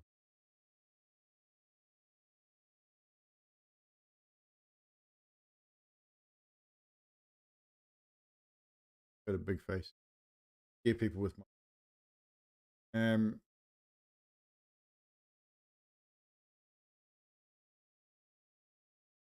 cheers, calls for hanging out, dude. Cheers for the chat. These streams always go so much better if someone else is talking.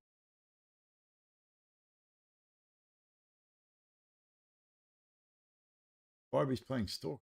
We're gonna raid Bibby. He's playing Stalker too.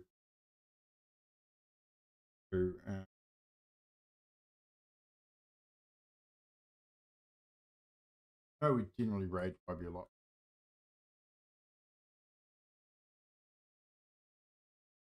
Why not? So, Mr. Vibe, you go hang out, guys. Hit him with a raid. Hit him with the evil raid emote if you've got it. Otherwise, just hit him with a follow. Do the thing and the stuff. And we'll see you next time. Thursday night. Talker 2.